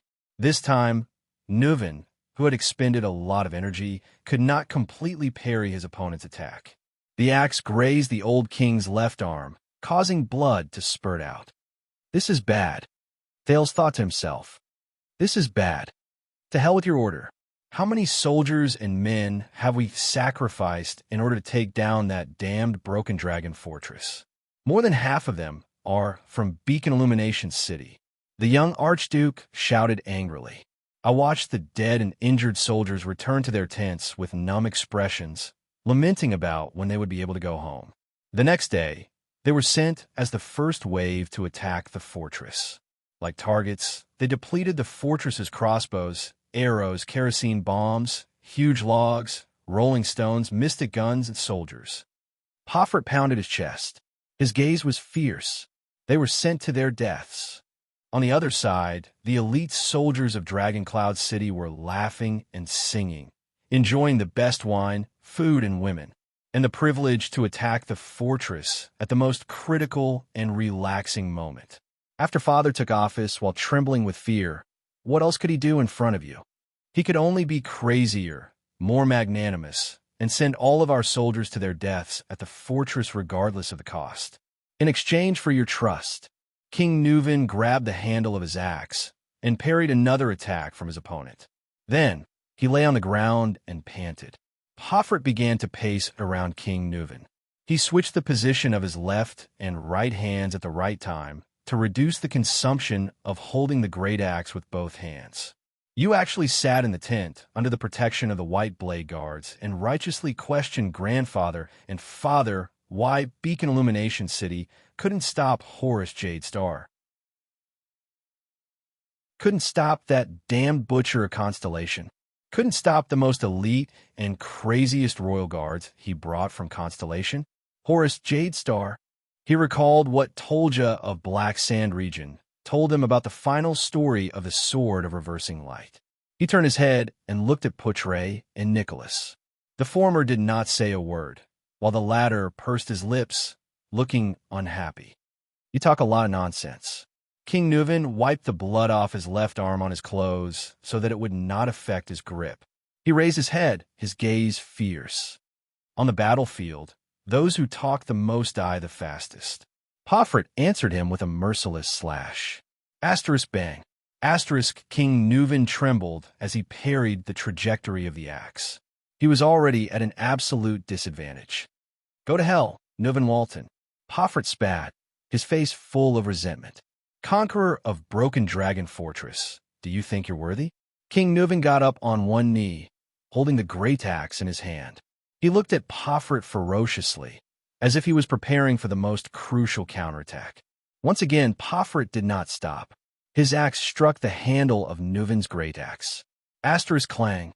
Asterisk King Nuven struggled to resist his opponent's great strength. The two terrifying weapons were locked in a stalemate in the air.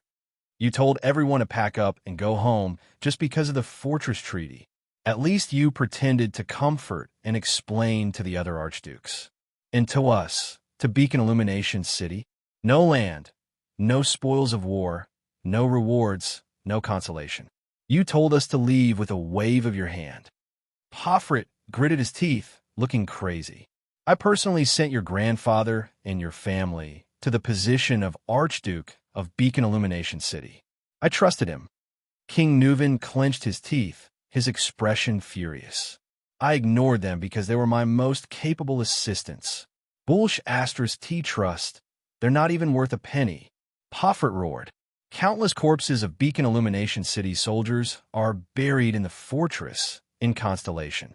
If you have the guts, go and tell them. Assistants? Why don't I see you sending people from Dragoncloud City to their deaths?" However, in the next moment, the eyes of the seemingly disadvantaged old king flashed, and the muscles on his arms suddenly bulged. In the unique vision provided by the fluctuation, the old king's arms suddenly erupted with a dazzling light. Chapter 151. Pofrit's expression froze, and his pupils constricted. King Nuven, who had activated his power of eradication, raised his arms and forcefully pushed his great axe to the side. Pofrit held onto his great axe with all his might and stared in disbelief at the old king who had suddenly attacked. Within a second, King Nuven's movements became swift and powerful. He decisively let go of the great axe in his hand and pounced on Pofrit like an eagle. The old king ruthlessly struck Pofrit's chest with his right elbow. Thud! Caught off guard, Pofrit grunted in pain and took a step back. Clang! Two great axes fell to the ground. In the hall, the spectators' moods were instantly stirred. Thales could not take his eyes off the king.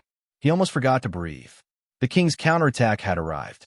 Without the great axes restraining him, King Nuven's movements became as fast as lightning. He did not stop after the elbow strike.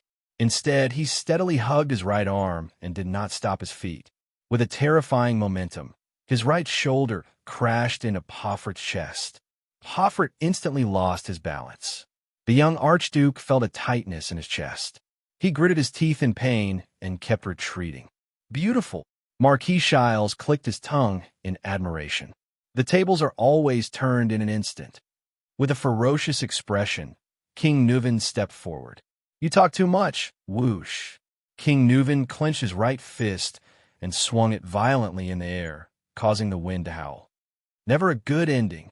Amid the king's low growl, the heavy punch hit Pofrit's abdomen. The muffled sound of fists hitting flesh reverberated in everyone's ears. Many archdukes frowned. These blows are really unlike a 70-year-old man. Trentida watched the king's counterattack in disbelief. Don't underestimate him.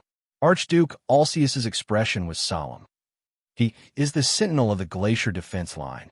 He has fought countless life and death battles with the terrifying orcs. With a pained expression, Pofrit instantly crouched down. His entire body suddenly shrank into a ball. as if he could not withstand the strength of the punch. King Nuven immediately raised his left fist. His expression was calm, but full of anger. Beacon Illumination City? Unfair? King Nuven was like a lion that had successfully hunted its prey. He stared coldly at the young opponent before him. You caused the death of Mariah. The next moment, the king punched again with his left fist. With the terrifying force of the power of eradication, he hit Poffert's heart on the left side of his chest. Bang!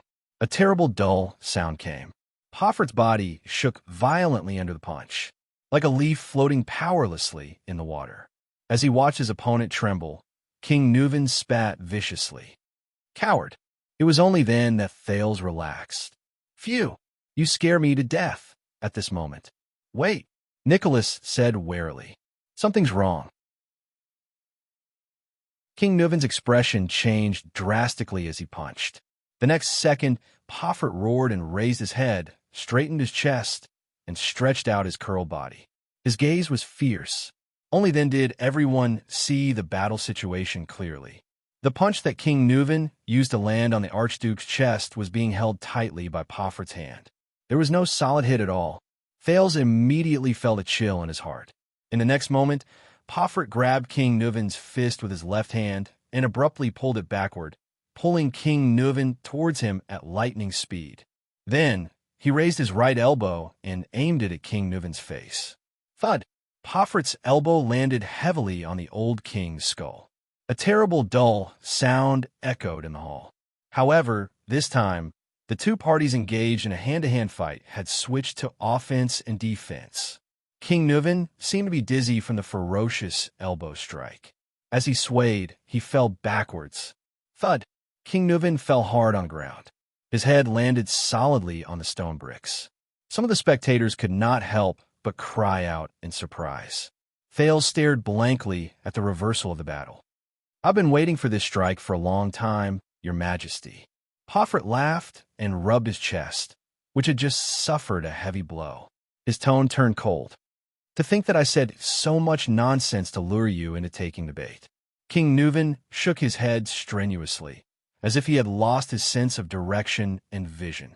You're used to fiercely counterattacking when the enemy has the upper hand, playing to your strengths and avoiding your weaknesses, and subduing the enemy with one strike, right? The young Archduke angrily raised his leg and kicked King Nuven's chest. Amidst the gasps in the hall, he kicked him back to the ground. Your Majesty. King Nuven trembled. He dragged his aged body and tried to stand up again. However, the blow just now seemed to be too heavy, or perhaps he had used up too much energy. The old king actually could not struggle to get up. My grandfather always told me stories about you, from your fighting habits to your footsteps.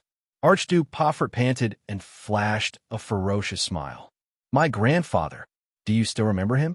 Panting in pain, King Nuven flipped over and tried to grab his fallen great axe. But Poffert was faster than the king. He abruptly stepped on the two great axes on the ground. The Archduke then kicked King Nuven back to the ground. Many people in the hall were so shocked that their mouths were agape.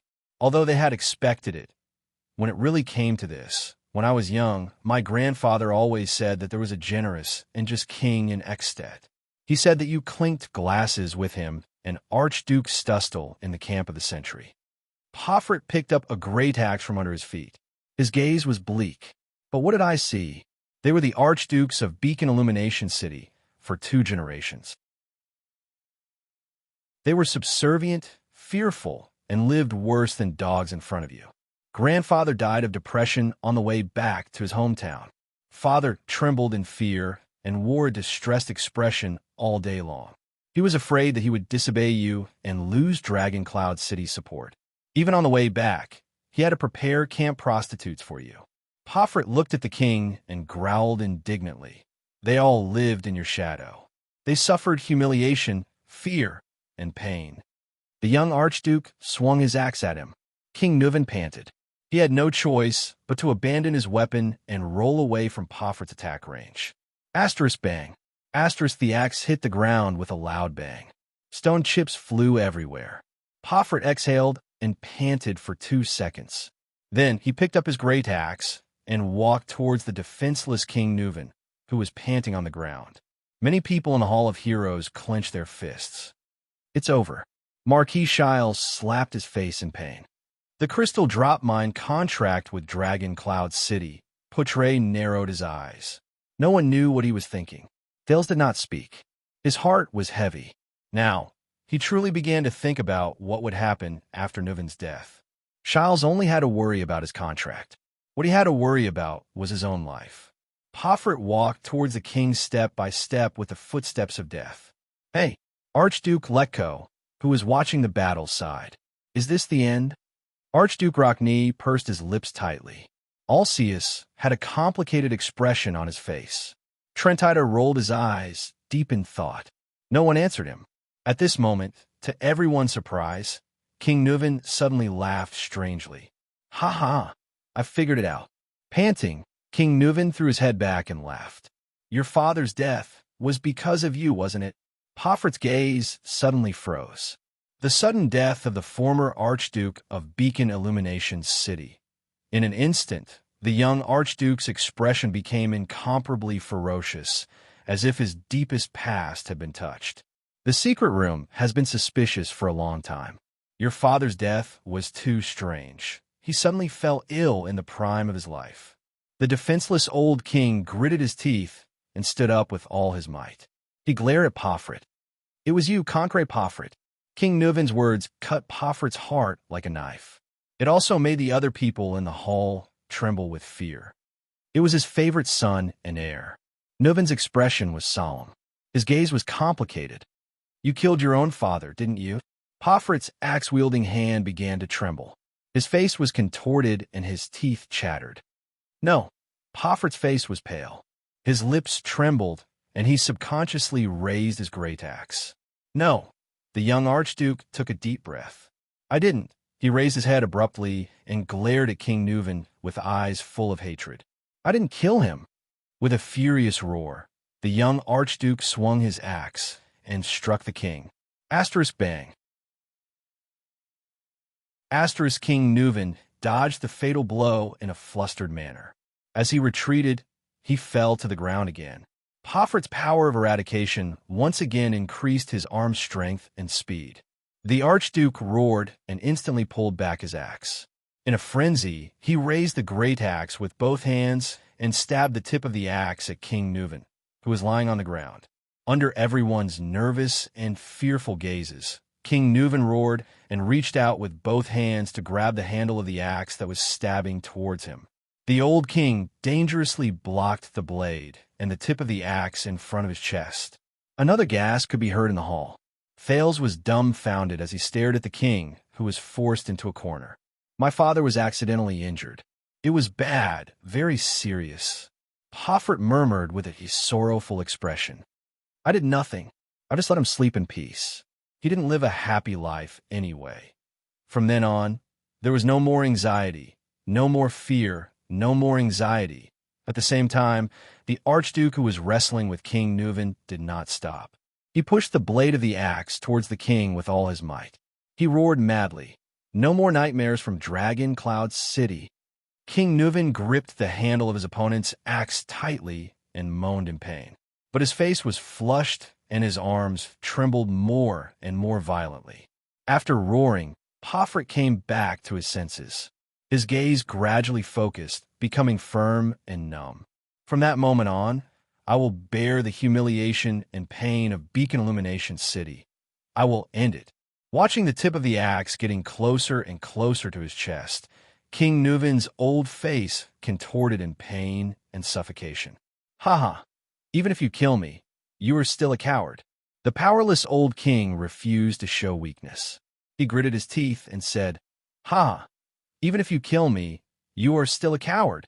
Pofrit shuddered. He raised his head sluggishly and looked at King Nuven. He slowly narrowed his eyes. Yes. Pofrit continued to exert more force, causing the old king to moan again. This is all our fault. We are too weak. The muscles on Pofrit's arms swelled to the limit. His eyes burned with indignation. Look at the 3 archdukes in the south. None of them are obedient. Trentida of Reformation Tower always obeys your orders and cuts corners. Alceus of Prestige Orchid Region has a special identity given to him by Raikaru. He ignores you. Lampard of Black Sand Region is a thorn in your side. The spectators tensed up, especially the two archdukes whose names were called. Their expressions froze. But they have gained respect. Pofrit gritted his teeth and spat out words at the exhausted king. You treat them as worthy opponents, while we, Pofrit of Beacon Illumination City, a dog that crawls under the dragon's shadow, wags its tail and begs for pity, are the weakest targets to be bullied. You do whatever you want us, just because you support grandfather and Pofrit to become an archduke. Because we, the two generations of archdukes, are cowards. King Nuvan gradually could not withstand the young man's tremendous strength. The struggle between life and death had reached its final juncture. The tip of the axe began to move towards the king's chest. Just because of this, King Nuvan's words became incoherent. You turn to Lampard? The old king's eyes were bloodshot. Of course, that's not the only reason. Pofrit's expression became cold again. But why should I tell you? Nuvan howled in indignation. When you arrive at Hell's River, please send my grandfather and father my regards, the young archduke said coldly. My beloved late king, your majesty. King Nuvan let out the most sorrowful and indignant roar in pain. Pofrit's pupils shrank. His power surged, and he thrust the axe in his hand. Asterisk rip. Asterisk the ferocious spike at the top of the axe sank straight into the old king's chest. King Nuvan stared at Archduke Pofrit in front of him. It was as if he could not believe what he was seeing. Blood stained the king's robe. Thales gently lowered his head and shut his eyes tightly. Chapter 152. King Nuvan lay quietly on the ground. His hand was still tightly wrapped around the handle of the great axe, as if it was his lover.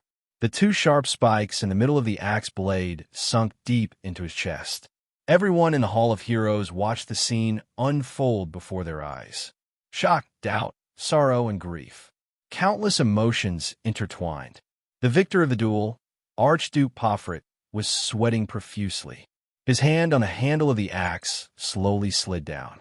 As his body relaxed, he knelt beside King Nuvan and panted violently. Pofrit's eyes were lifeless and his chest was heaving, as if he had just experienced a nightmare. Archduke Alceus, who was watching the duel, widened his eyes. He looked at the motionless king, and his complicated emotions instantly turned into indescribable sorrow. Archduke Rockney's expression was sorrowful. Archduke Leko's brow seemed to be laden with a heavy burden. Trentida shook his head, as if expressing his disdain for the duel. Thales lowered his head and stared at the ground in a daze. He did not know what kind of expressions Nicholas and Poutre had on their faces behind him. Damn it! How could this be? He slowly clenched his fists. King Nuvan died here. Who will control Dragon Cloud's city? Who will control Dragon Cloud's city? Who will control Dragon Cloud's city? His thoughts became a jumbled mess. Freed from the duel, Archduke Pofrit half-knelt in front of the king's body in a daze. Nuvan, the born king, Nuvan Walton, the monarch who ruled Ekstedt for nearly 30 years. Already dead, the young archduke suddenly let out a low laugh. Ha ha ha! He raised his head, and his laughter grew louder and stranger, as if he was a morbid lunatic. Ha ha! Then, the young archduke laughed maniacally and suddenly turned to look at the witness of the duel, High Priestess Holm, who represented the bright moon goddess. Ha ha! His body trembled as he laughed. The female priestess stared straight back at Pofrit. Behind her veil, her beautiful eyes were calm and unruffled. Under her gaze, Pofrit felt an invisible pressure quietly bearing down on him. His smile gradually faded. The priestess remained calm and did not show any expression. Pofrit stopped laughing. His face slowly darkened as he furrowed his brows in confusion. Thales was in a daze, desperately thinking about his future. At this moment, I see, Nicholas, the star killer, suddenly said softly from behind Thales. In the next moment, Two loud sounds of collision resounded. Bang! Tong! Clang! What followed was the clang of metal falling to the ground. Thales shuddered and snapped out his thoughts.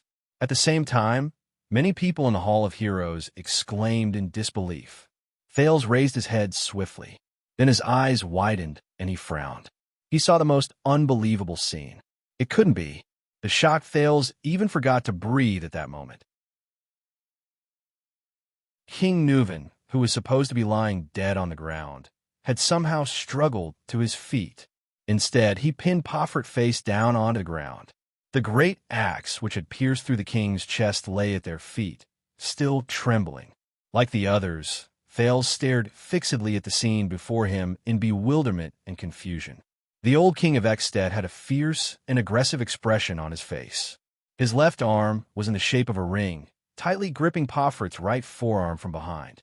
His right hand was firmly pressed against Pofert's upper right arm, and his left knee was pressed against Pofert's back. King Nuven had locked Pofert's right arm and pinned him to the ground. Thales widened his eyes in disbelief and shook his head subconsciously. How could it be? That injury? Thales was not the only one who thought so.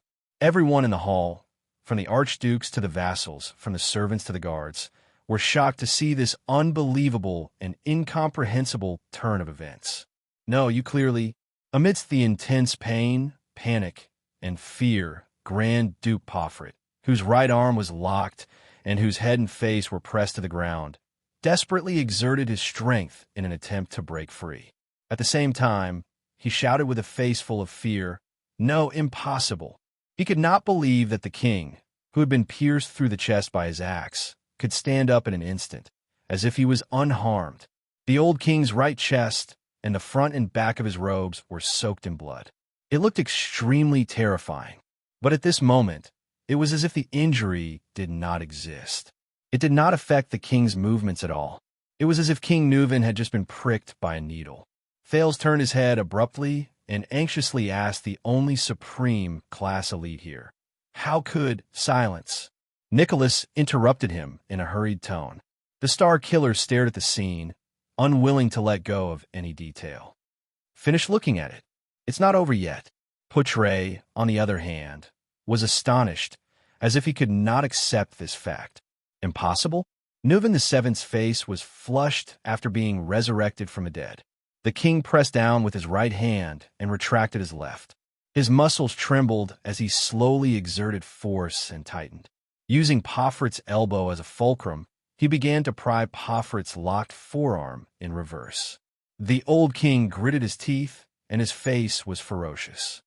On the battlefield, you'd better believe in impossible. As King Nuven exerted force, Pofert's locked right arm began to slowly deform. His forearm moved in the opposite direction of his elbow joint in a frightening manner. The distinct sound of muscles snapping rang out in the field. Ah! Pofert's face contorted in pain as he let out a heart-wrenching howl. The Archduke's left arm desperately reached behind him towards the crazed King Nuven, but it could only scrape the air in vain. He kept scratching in the air. He could not break free from such a fatal lock at all.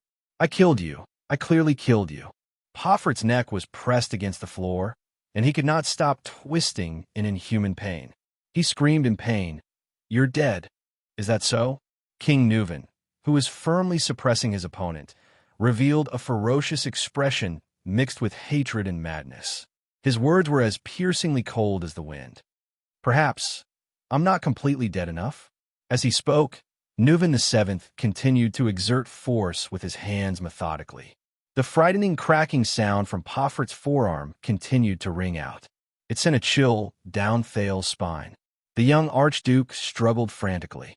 He could not reach his enemy's left hand, so he desperately slapped the ground. But under King Nuven's experienced and ruthless strangulation, all of Pofert's struggles seemed to be in vain. He could not exert the strength in his young body at all. He could only frantically twist the other parts of his body that could still move. He was like a fish waiting to be slaughtered on the chopping board. The next second, slap, a crisp sound rang out from Pofert's arm. Pofert's head, which was pressed against the ground, could not be raised any higher. His face was contorted, and tears flowed uncontrollably from his eyes. His mouth was widened to its limit in pain, and he let out an unprecedented, frenzied howl. Ah! No! No! No! Oh! His right forearm, starting from the elbow joint, had been forcefully bent in the opposite direction. Under the intense pain, Pofert trembled as he resisted King Nuven's strength. He even lifted his chest an inch off the ground. But Pofert's nightmare was not over yet. King Nuven suddenly raised his right hand, which was pressing against Pofert's upper right arm. He abruptly clenched his right fist and hammered the back of Pofert's head. Thud! Pofert's head was smashed to the ground again by the punch. His forehead hit the floor with a dull thud. But King Nuven did not stop. He let go of Pofert's crippled right arm and extended his right hand to grab Pofert's left arm. Then, using the same posture, he switched his left and right arms. His right hand clasped Pofert's forearm, while his left pressed against Pofert's upper arm. King Nuven took a deep breath and continued to exert force. Pofert recovered from the brief dizziness. Panic struck him in an instant. Feeling the intense pain and numbness in his right arm, as well as the sensation of his only intact left arm being tightly locked, the young Archduke realized something. He turned his head in despair. Why? Tears of pain rolled down Pofert's face as he asked his opponent indignantly why. King Nuven stared into Pofert's eyes and sneered in satisfaction. On the battlefield, a wound that penetrates the chest is fatal. Most of the injured can only leave their lives to luck. The king stared at his enemy like a hawk, as if he was staring at a rabbit. This is especially true for a wound that penetrates the chest. King Nuven continued to exert force on Pofert's arm. He did not stop talking and exuded a chilling aura. Your lungs will become like broken bellows. Breathing will become harder than lifting your hand. Every time you take a deep breath, you can even hear the hissing sound of air entering and leaving your lungs from the wound. You will start coughing, and the coughing will become more intense and painful. Breathing will become softer, more painful, and more difficult. Blood will also slowly soak into your lungs. Then, as you breathe and cough, it will continuously flow out of your throat, mouth, and nose. In the intense pain and tightness in your chest, you will feel an incomparably heavy chest. Then, slowly, your strength and consciousness will leave you. If your ribs are broken, then congratulations. The fine bone fragments will become the most terrifying torture. They will penetrate deep into your muscles, rub against your tissues, puncture your blood vessels, and torture your spirit and body in pain and sourness until you surrender to death and reach out to the ferryman of Hell's River. Even if the wound is blocked in time and the external bleeding is stopped, it will be of no use. You will first cough more and more blood, then less and less until you die. If you are lucky, it will be over in a few minutes. If you are unlucky, you will even wail until midnight. Accompanied by a terrifying fever and cold sweat, you will die in pain in your hallucinations. I have seen too many tragedies like this on the battlefield. Pofert widened his eyes. Cold sweat continuously seeped out of his forehead along with the pain. The king smiled and changed the topic of the conversation. But King Nuven moved his head closer to Pofert's ear and said ferociously, "You know, a person's chest has a range. Not the entire chest is where the rib cage is located. If the pierced part does not hurt your chest and avoids the fatal artery, such as the muscle between your right shoulder and right chest, and penetrates forward and backward and perfectly grazes your rib cage and bones, then use the power of eradication to expand the wound muscles and stop the bleeding. How is this possible?" Pofert gritted his teeth. The veins on his face bulged as he stared at King Nuven behind him in despair. "I told you, Brad." The power of eradication surged into King Nuven's arms. He laughed contentedly. On the battlefield, you better believe in impossible. Finally, a bone-chilling sound, accompanied by Pofert's screams, rang in everyone's ears. Crack! Pofert writhed madly on the ground, screaming out the pain and despair he felt at the moment. His only arm was also bent by King Nuven. The The young Archduke had lost both his hands. A few seconds later, Poffert's struggles and screams began to subside. His body twitched continuously, and he let out miserable moans. The Archdukes stared at the scene before them in disbelief. What does this mean? Archduke Trentida tried his best to regulate his breathing. The one who answered him was Archduke Rockney, who had not spoken for a long time. The latter said coldly, "It means the end." Thales watched in a daze as the king completed his counterattack in an instant. It was quick, violent, and effective. It was a counterattack that ended things once and for all. He did not even have time to see how the king's reversal began. His Majesty was lying on the ground and was pierced by the axe. Nicholas sighed behind him. Whether it was us or Pofret, we only knew that His Majesty's chest was pierced, but we could not clearly see the penetrating position on his back. There was no way to tell if it was a fatal wound. And that was exactly what the king calculated. Calculated? Thales stared at King Neuvin's chest, especially at the area on the right that was soaked in blood. King Neuvin panted.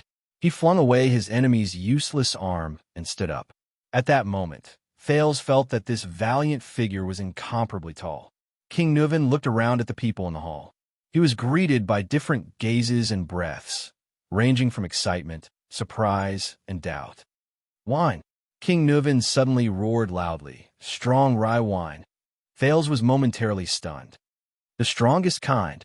The servants and guards in charge hesitantly looked at the high priestess of Bright Moon Temple and the archdukes. However, High Priestess Holm was still unmoved. The archdukes only stared at the king in a daze. Pofret, who was on the ground, stopped moaning. He struggled to lift his head and looked at his opponent with a face full of despair and numbness. Enough! King Neuvin roared impatiently. I won't suffocate him to death with a wine cup. Mother of Asterisker, bring me the wine. In the name of the king. The king's administrator, Lord Merk, sighed and waved his hand, granting the king this privilege.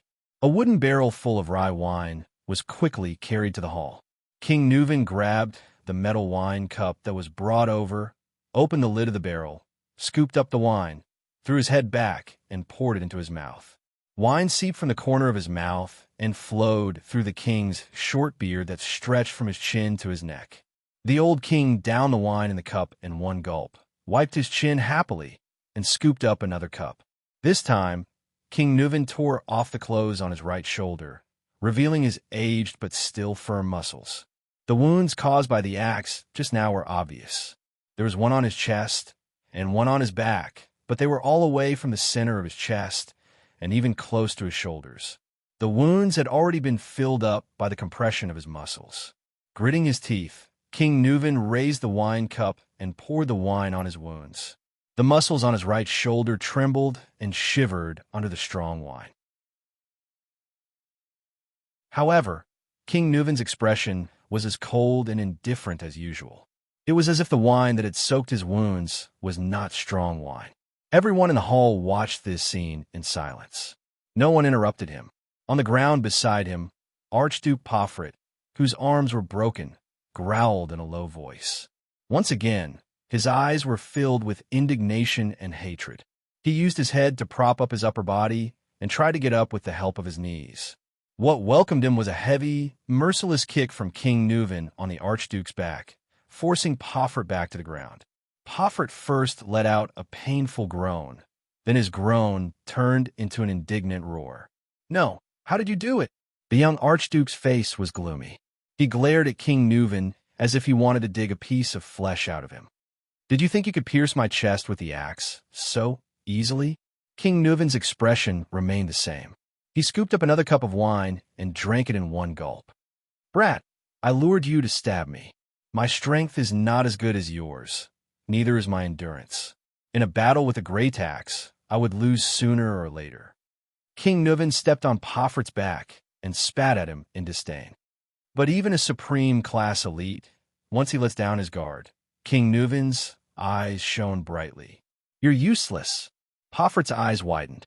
He pressed his face against the ground, and his lips trembled. Once again, he let out an indecipherable roar. It was filled with desolation and pain. I'll give you a piece of advice. Before you break your enemy's neck, don't relax. King Nuven slowly exhaled. Feeling his exhaustion and fatigue, he said in a cold tone, "This is the most valuable experience we've gained in thousands of years of bloody battles with the orcs." King Nuven raised his head again and drank the third cup of wine in one gulp. Behind Thales, Putre asked faintly, "Is this what the army often talks about, the so-called fighting instinct of a warrior?" "Instinct?" Nicholas, the Star Killer, replied with a cold chuckle. "This is a battle tactic. From the beginning to the end, the duel went according to His Majesty's calculations and rhythm. It went according to the pace he planned." Putre revealed a puzzled expression. From the beginning, His Majesty lured Pofrit to stab him with the tip of his axe instead of slashing him with the blade. The Star Killer crossed his arms. There seemed to be a smile in his eyes. His Majesty seemed to be passively defending with his axe, unable to counterattack, and retreating step by step. In fact, with every blow they exchanged, the distance between them unknowingly shortened. When His Majesty fell in the end, the distance between him and Pofrit was so close that they were face to face. It no longer allowed Pofrit to slash him with the blade of his axe. Thales thought of something. He looked at the distance between the two men in the field and the position of the two great axes. Pofrit was led by His Majesty to end the duel with a thrust of the axe. The leader of the White Blade Guards replied faintly. His Majesty, on the other hand, was lying on the ground. He used both hands to control his opponent's axe to stab into the muscle gap between his chest and his shoulder blade. That was an injury His Majesty inflicted himself. It would bring him terrifying pain, but it was definitely not a fatal blow. Thales took a deep breath and looked at King Nuven in the field. A shrewd and ruthless hunter, huh? The only thing left to do was to wait for his opponent, who had been incited into a frenzy by his words, to think that he had won the duel. Putre added to the Star Killer's answer in a sentimental tone. Then, he would seize the opportunity to take advantage of an opening that could completely restrain Pofrit's advantage in endurance and strength, and launch a decisive counterattack. I hope that you will watch this rare duel carefully and benefit from it. Your Highness, the prince's vice diplomat said faintly to his prince. Thales could only shake his head slowly. Pofrit claimed that he understood His Majesty's fighting style from his grandfather, but he did not understand anything at all. Nicholas' pale face shone in the firelight. This is the real, fierce counterattack, subduing the enemy with one strike. Deep impression. The Marquis of Camus Union exclaimed by the side. You are not surprised by this, are you? Nicholas nodded slowly. Yes, every step Pofrit took was within His Majesty's expectations. There is a saying in Constellation's Western Frontline. Putre sighed. On the battlefield, even a dying veteran is 10,000 times stronger than a rookie with boundless strength. A veteran meets a rookie. The leader of the king's personal guards snorted coldly. The outcome of this duel from the beginning.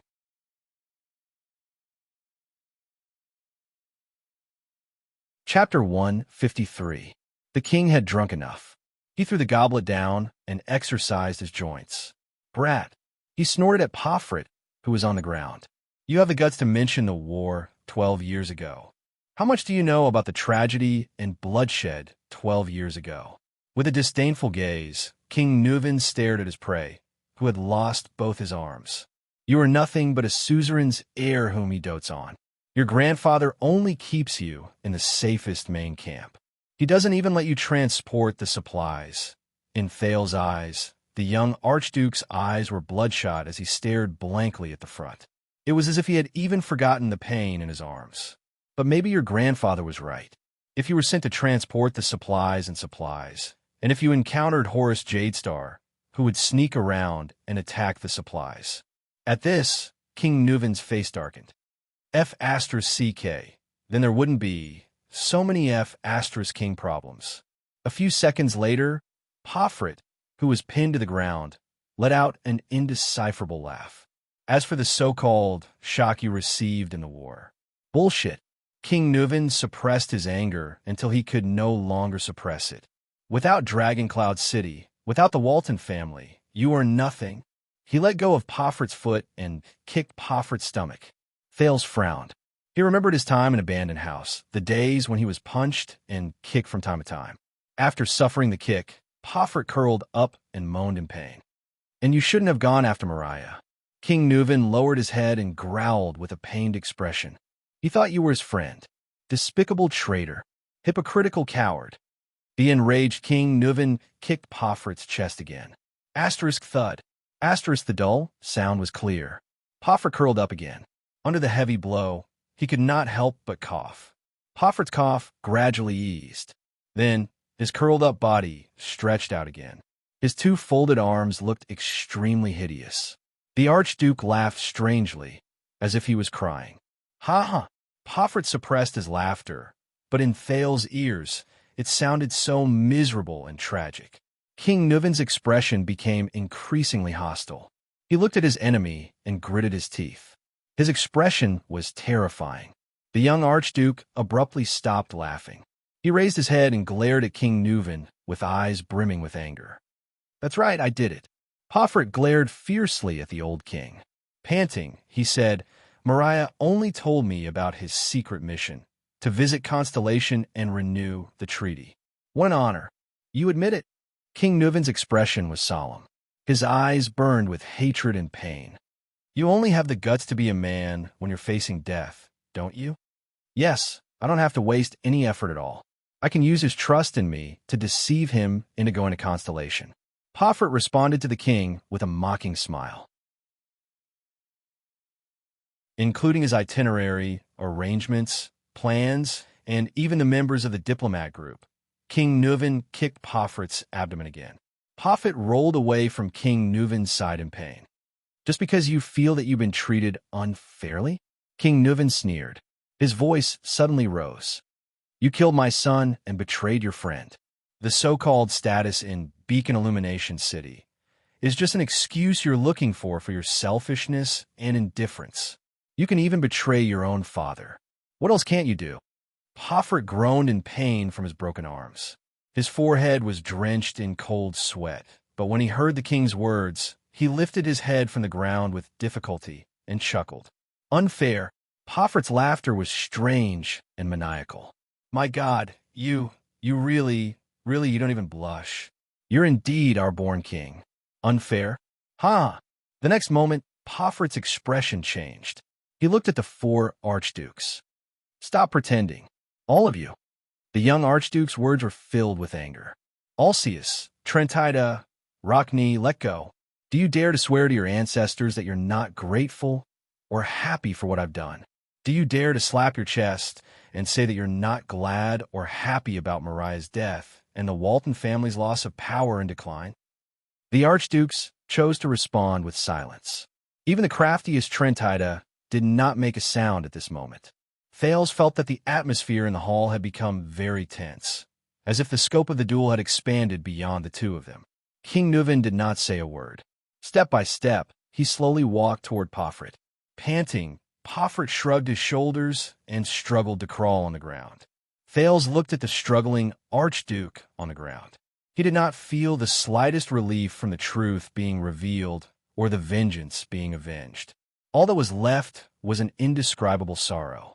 The 10 archdukes. Poffert gritted his teeth and said as he struggled to crawl, the 10 archdukes, after your death, will fairly and justly choose the king, right? King Nuven stopped in his tracks.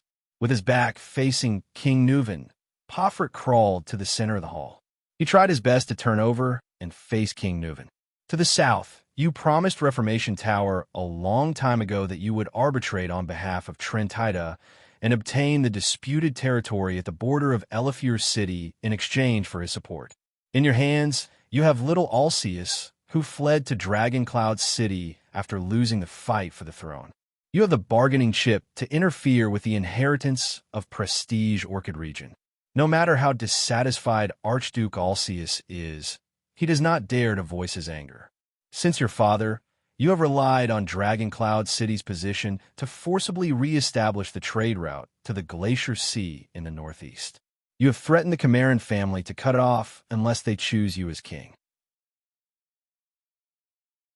Of course, There is also us, the Poffert family that you and your father supported to rise to power, the Beacon Illumination City that you tamed like a hound that will listen to you with a whistle. King Nuven frowned deeply. The hall was filled with whispers. Thales also had doubts in his heart. Poffert continued to speak with grief, indignation, and pain. To the north, the bald old Letko of Defense City will only remain neutral and choose the family that is bound to win at the most crucial moment. To the north, the Stustel family of Sentinel Region has always chosen whoever supports them in resisting the orcs. Poffert rose from his kneeling position.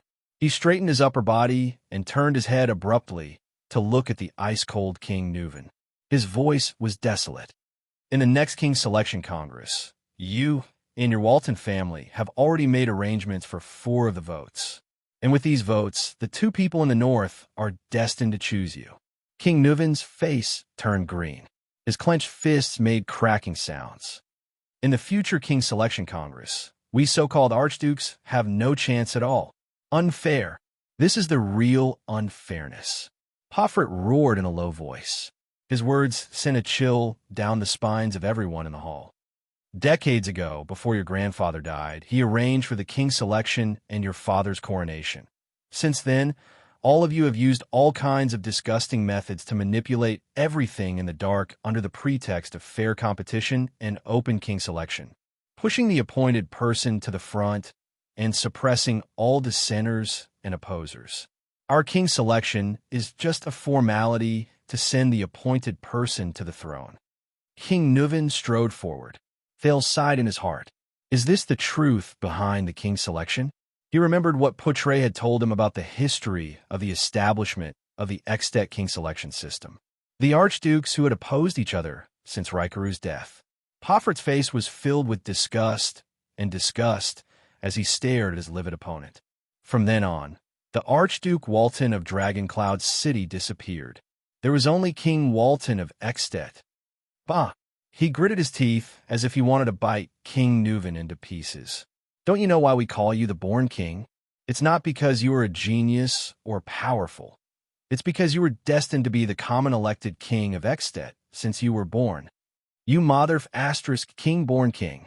What disgusts me the most is that you still have the cheek to proudly claim that Extet is governed by a joint king selection system. Poffert's face was dragged across the cold floor tiles. He began to lose control of his emotions. Under the suppression of the Waltons, what difference is there between us and the rotten hereditary royal family of Constellation and the tyrannical system of the Empire? Sooner or later, a madman like Constellation's 82nd will appear and drag his entire country to hell. Hearing this familiar name, Thales's heart sank. That's my grandfather. Drag his entire country to hell? Suddenly, he felt someone pat his shoulder lightly. It was Poutre behind him. Thales exhaled through his nose with difficulty and shifted his attention back to the scene. King Nuven stepped forward with a cold gaze and mercilessly tripped him. Thud. The young archduke, whose arms were crippled and who could not even maintain his balance, was swept to the ground again. Poffert fell back to the ground, but he continued to shout, verbally praising the greatness of the joint ruling pledge, hypocritically claiming that we have the freedom and right to choose our king, but secretly monopolizing all power and fixing the throne and interests. In this world, where else would a ruler be so shameless, despicable, hypocritical, sanctimonious, and disgusting? You have long turned Extet into the Walton family's hereditary kingdom. The Walton royal family. How ironic. Rikaru's joint ruling pledge has long been ruined by this shameless family left behind by his nephew. Thales sensed his erratic breathing. Everything that happened before his eyes was like a mirror to him.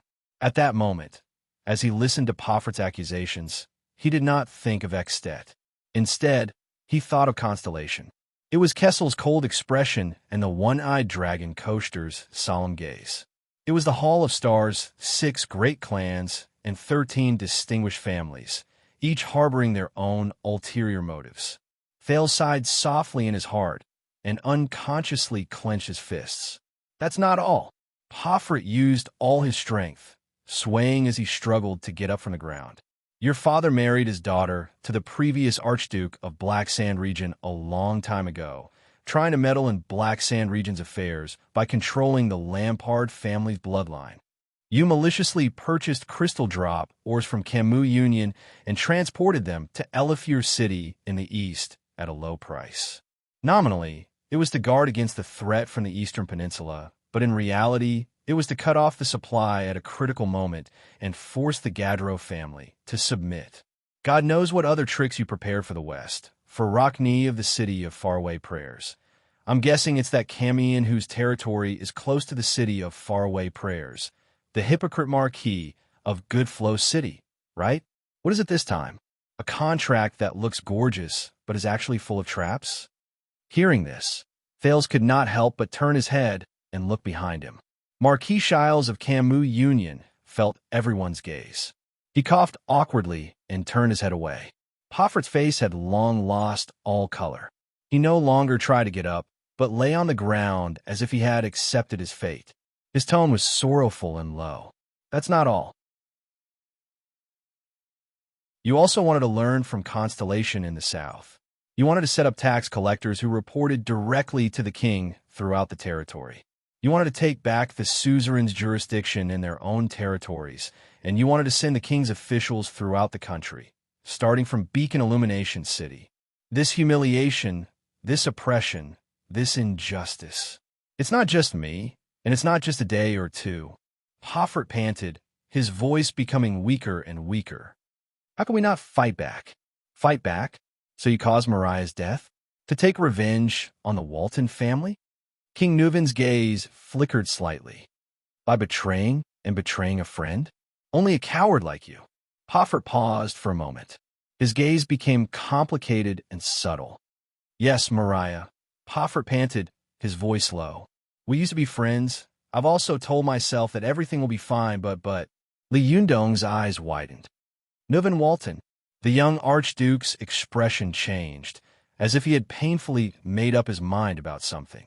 He lay on the ground, raised his head, closed his eyes, and let out a desolate laugh. This is all your fault. You forced me to do this. Me? King Nuvin's voice was like the muffled thunder before a storm, deep and terrifying. Hoffert's voice rose. He trembled as he raised his head. His gaze was vicious. 5 years ago, after I rejected your appointment as an official in Beacon Illumination City, immediately, someone among my vassals strangely jumped out to question my legitimacy. Trentida began to provoke me arrogantly at the borders. The people in my territory began to talk about my abilities. Soon, my vassals began to rebel. The people began to resist taxes, and the territory was in chaos. When I was in a terrible predicament and at a loss for what to do, you sent Mariah with a letter from you to mediate. As I read your hypocritical and pretentious letter of comfort, I raised my head and looked at Mariah, who was standing in front of me. I listened to him mention our past with a silly smile on his face. Only then did I understand that we were never friends. I'm just a dog of Dragon Cloud City, and don't you know what kind of person Mariah is? The veins on Poffert's face bulged. His brown hair stuck to his forehead, making him look ferocious and pathetic. I've had enough of the silly smile on that good-for-nothing's face. In his mind, the whole world is so beautiful. Poffert's eyes were bloodshot. He struggled to get up with all his might and roared madly at everyone in the Hall of Heroes. That's a naive, weak, hesitant, incompetent, short-sighted, and unambitious good-for-nothing. Ha-ha! Under King Nuvin's gloomy face, Poffert's upper body shook and he laughed wildly. He laughed so hard that tears almost came out of his eyes. Did you know, that fellow, that good-for-nothing Mariah, his biggest dream was actually to become an adventurous mercenary, to travel the world. Ha ha ha! Mercenary, adventurous, ha ha, right? He even fell in love with a prostitute, a coquettish slut, and he even said that he wanted to marry her. Thales shook his head. He remembered what King Nuvin had said about Prince Mariah when he first met King Nuvin and the Archdukes. Poffert laughed so hard that tears almost came out his eyes. King Nuven furrowed his eyebrows tightly. Poffret laughed in a morbid manner. He rolled on the ground in pain and agitated emotions. Snot and tears streamed down his face. The Honorable Prince Mariah, the future Archduke of Dragoncloud City, wants to marry a lowly whore who has been F***ed by tens of thousands of people. Haha. And he's also the appointed king of Extet. Think about it. The great Extet has a prostitute queen. All the subjects have to bow to a whore. Ha. Everyone in the hall looked at him. Many of them lowered their heads and sighed. King Nuven did not interrupt him. He only continued to stare at Poffret with that terrifying gaze. This fellow, this piece of trash, this shameful existence without self-awareness or responsibility is actually the heir of the Walton family. Poffret had laughed enough. He raised his indignant and hateful eyes. And I still have to swear loyalty to him against my will and worship him as king. Not because of his ability, but because of his family name and father. And you still ask me why I chose Lampard? Why the Archduke of Black Sand Region, who is as black as the name of his territory? That beast who killed his own family? Archduke Poffret's eyes were filled with fire. His roar was like thunder. I did not choose Lampard. I chose a future without the Walton family. A future without the appointed king of Extet. I am very happy that I have finally destroyed the last of your bloodline. He glared at King Nuven with gritted teeth. The next common elected king of Extet will no longer have the surname Walton. Poffret was answered by a vicious blow from King Nuven that landed squarely on his face. King Nuven grabbed Poffret's collar and said coldly, "Before that, I will destroy you first." The young Archduke laughed miserably. He shook his head, turned around, and looked to the side. At Thales Jadestar. Thales' heart immediately tightened. "What's going on? Hey you, Constellation's little brat." Poffret shouted, attracting everyone's attention to Thales. The wounded Archduke uttered with difficulty and laughed shrilly.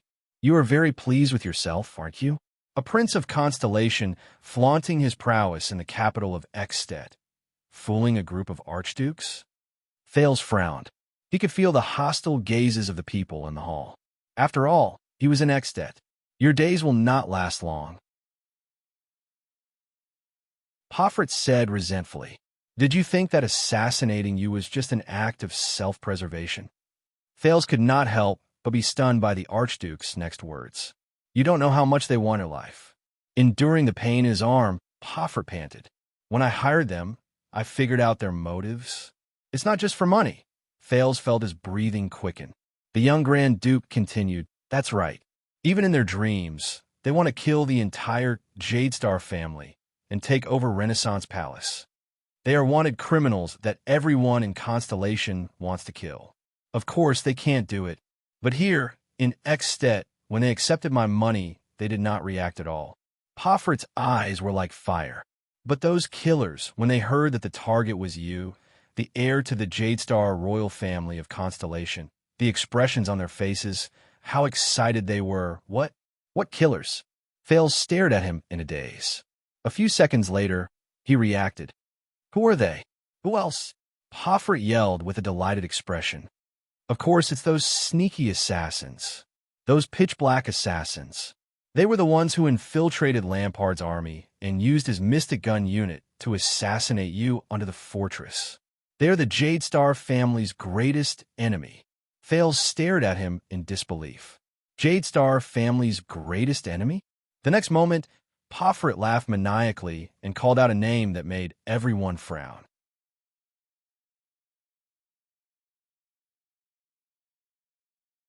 Chapter 154. Thales was stunned for a full 10 seconds. Shadow Shield. He heard Gilbert describe this name before. It appeared together with the Charlton family's name in the tragedy of the Bloody Year.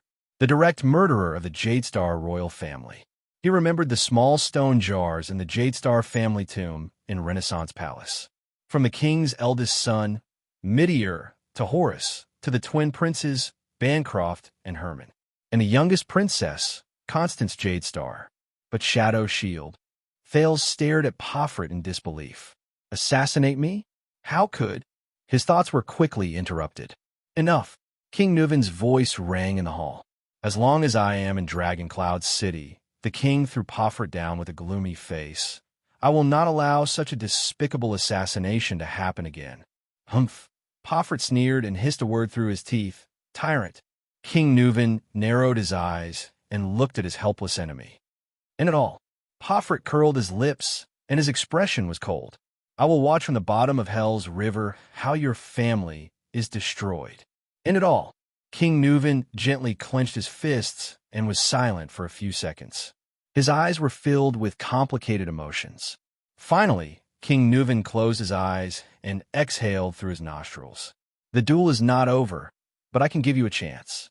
Under everyone's gaze, the old king opened his eyes and said flatly, Admit defeat to me now. Now, admit defeat and admit to your crimes. Confess to the conspiracy between you and Lampard. You can still earn your life back. Pofert was completely stunned. What? What? But you will spend the rest of your life in prison. Your younger brother will inherit Beacon Illumination City, and Pofert will still rule that land. Other than you, Beacon Illumination City will not be punished. The old king's gaze was sharp. What do you think? Everyone in the hall was stunned. Pofert stared blankly at the king. I killed your last son, he said absent-mindedly. Yes. King Nuvin's gaze darkened. You killed my son. Pofert's gaze gradually changed as he looked at the king. Thale saw struggle and pain in it. The young archduke lowered his head, breathing rapidly. Thales pondered over the king's choice. At that moment, Poitre whispered into his ear, if he agrees, if Beacon Illumination City still wants to rule it stably in the future, it must never make an enemy out of the Walton family. Thales nodded in realization. Nicholas snorted coldly by the side. After a few seconds, Pofert slowly raised his head. A bitter smile appeared on his desolate face. Really? Yes, King Nuvin said flatly. As long as you say that word, you can continue to breathe the air of Northland. The hall was silent for a moment, but not long after, Pofert, who was lying on the ground, stopped smiling. His face was like ice, and his eyes were like steel. His expression seemed to be covered with cold snow that would not melt for 1,000 years. The young duke looked the king in the eye. Pofert gritted his teeth, but said another word resolutely and decisively. Yes. Absolutely not. Thales shook his head. This is Northland, Nicholas said, softly behind Thales. Being forgiven by the enemy is also a form of humiliation. King Nuvin sighed, but he immediately raised his head and flashed a gentle smile at Pofert. Good boy. The old king smiled with a complicated expression. Suddenly, Pofert kicked the ground with his left leg and struggled to get up from the ground. With a roar, he charged towards King Nuvin. What welcomed him was a gentle kick from the old king that hit his calf bone. Asterisk thud. Asterisk Pofert lost his balance again and fell to the ground face down. Pofert let out a final howl of indignation. King Nuvin shook his head slowly. He stood up and knelt down on Pofert's back. Then he reached out with both hands and grabbed Pofert's head tightly, lifting him to a place where the 4 archdukes could see. The 4 archdukes, Alceus, Trentida, Rockney, and Letko, all stared at their king with solemn expressions. The next moment, the common-elected king of Ekstedt, Nuvin Walton VII, roared loudly in his old but heroic voice. Look! His roar echoed in the hall. King Nuvin's face was filled with anger. He roared loudly. This is the enemy of the Walton family. Pofert's face was mournful, but he smiled as if he had been released. As many people inhaled, the old king twisted his hands forcefully. Asterisk crack. Asterisk the crisp sound of a neck bone breaking reached Thale's ears. Asterisk plop. Asterisk Pofert fell to the ground. But this time his head was facing upwards, staring blankly at the ceiling. King Nuvin sat on the ground and stared expressionlessly at his enemy's corpse. No one spoke. The only sounds in the hall were the howling of the snow outside the window and the crackling of the braziers, along with the uneven breathing of the crowd. The dead silence lasted for a few seconds. Then, a light and moving trill traveled faintly from the other side of the hall. Death it's just a long-awaited homecoming. High Priestess Home of Bright Moon Temple said flatly. She crossed her arms again and lowered her body. The eyes on her veil slowly closed. The winner has been decided. The Holy Duel. The end. As soon as she finished speaking, the High Priestess of Bright Moon Temple turned and left. The Red Witch smiled and turned to follow her. In the hall, many people finally exhaled slowly. It's over. With a wave of Lord Merc's hand, the servants and guards hurried to catch up. The doctors and healers who had been on standby rushed to King Nuvin's side and bandaged the wounds on his chest and face. The king's vassals and the 4 archdukes left the spectating area. They left absent-mindedly with different moods. I was wrong. I can't brag about this duel for a year. Marquis Shiles sighed. It's enough for me to brag about for a lifetime. Nicholas glanced at him coldly and walked down the field. He began to instruct the White Blade Guards to deal with the aftermath. It's been a complicated day, my dear highness. Shiles adjusted his hat and bowed politely to Thales. Forgive me for taking my leave. I have to go back immediately to estimate the possible business losses we might suffer in Beacon Illumination City. I hope it doesn't exceed the returns King Nuvin has given us. Thales shrugged and watched the Camion leave. It's been a fruitful day. Thales turned around and said sarcastically in a low voice, "We have to talk, Poutre, about Shadow Shield." Not only that, but he also had many other things, including many doubts, that he wanted to ask this experienced and knowledgeable deputy. I agree. Poutre nodded cautiously and solemnly. At this moment, the 4 of you, the old king's aged voice came from afar. Do you have any opinions about this duel? King Nuvin raised his head. His gaze pierced through the crowd and fixed on the 4 archdukes. The hall fell silent again. Everyone looked at the 4 archdukes. The archdukes had different expressions, but Thales could feel the solemnity and vigilance on their faces. After all, a colleague had just died here. No, the one who answered the king was the cold Archduke Rockney.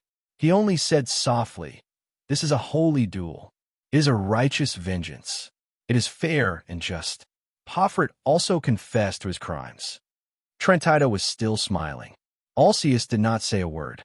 Letko looked elsewhere, his expression indecipherable.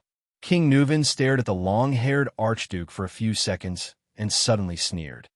It'd be strange if you didn't. King Nuvin sneered. Your dissatisfaction has been going on for a long time, right? Thales suddenly felt the atmosphere in the hall become tense again, until King Nuvin's next words. You don't have to worry anymore. King Nuvin sighed slowly. I will send a messenger crow tomorrow. The Archduke of Beacon Illumination City has died gloriously in the duel. Beacon Illumination City will be inherited by this fellow's younger brother. He must have been looking forward to it for a long time. The archdukes were slightly stunned. The Walton family has no hope in the next king selection, the old king said desolately with his head bowed. We don't have a candidate who has enough prestige and legitimacy. Archduke Alcius frowned. Your Majesty. King Nuvin did not stop talking and interrupted Alcius. But at least before I die, I can still do one last thing for my family in Dragoncloud City. He raised his head. His gaze was piercingly cold. The archdukes shuddered. Such as?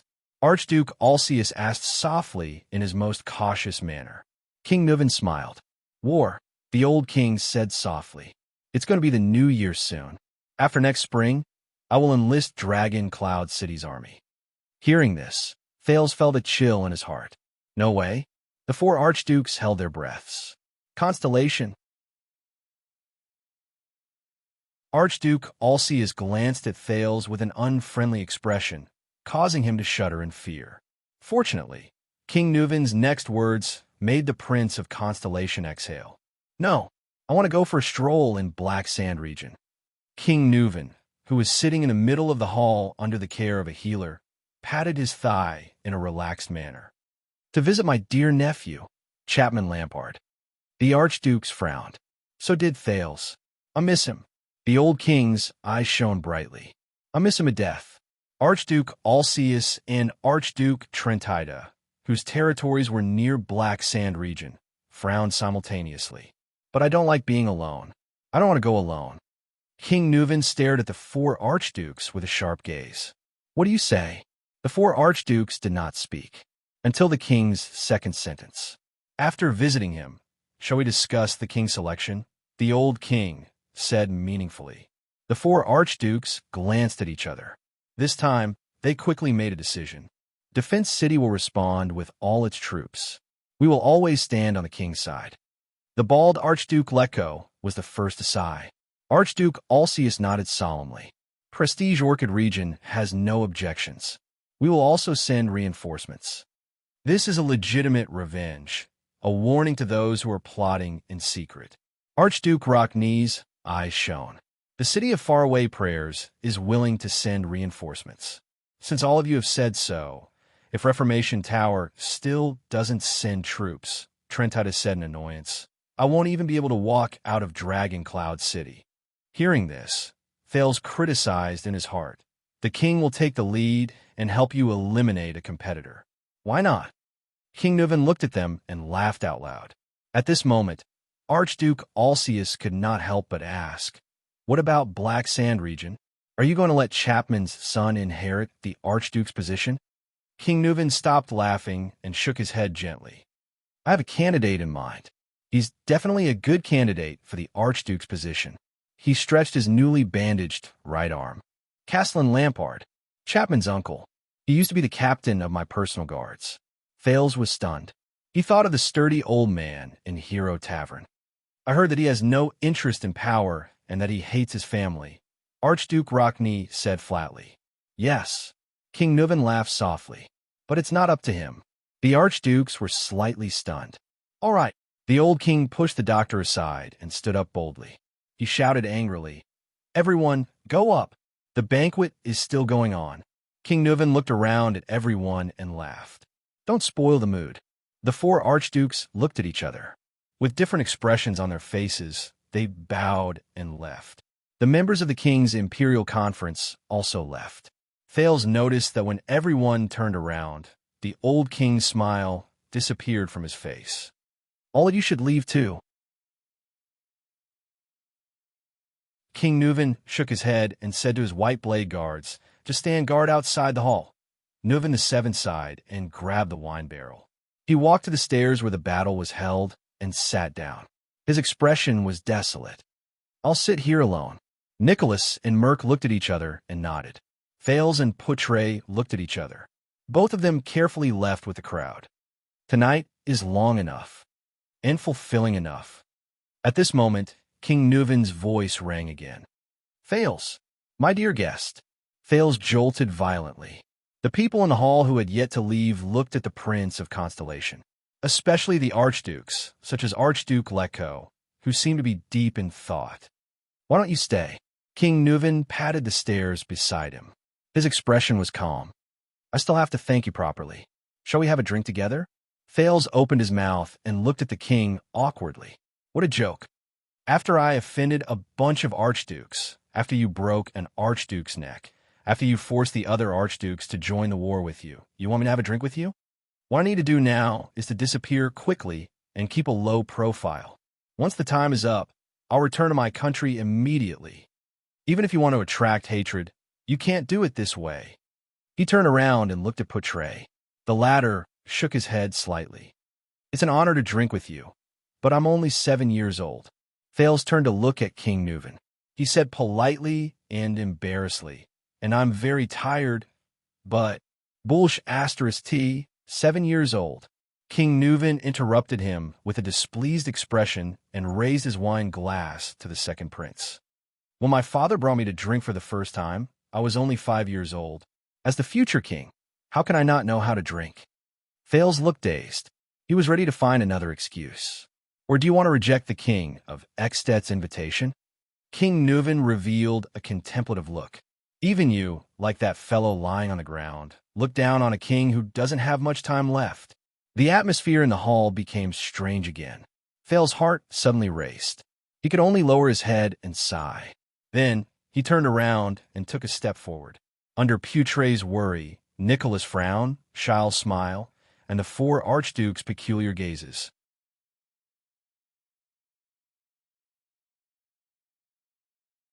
Chapter 155. Everyone retreated from the meeting hall. Only two figures, one big and one small, were left, sitting side by side on a flight of steps at the edge of the hall. Thales felt slightly uneasy. This old man, why did he keep me here? It can't really be for a drink, right? King Nuven was draped in a thick cotton robe, revealing his wrinkled but well-defined muscles.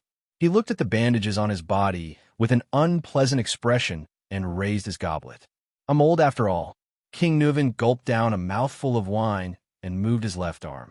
A pained expression appeared on his face.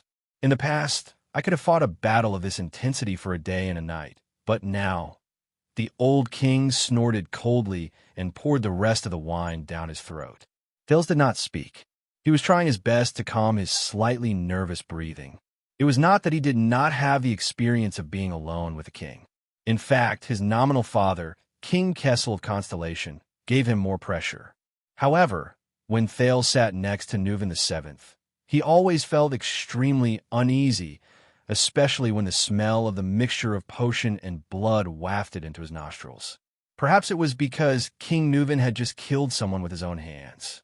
Perhaps it was because the old king had lost all his blood relatives and lived alone in the unpredictable world. Perhaps it was because your plan is very risky. Thales' thoughts were interrupted.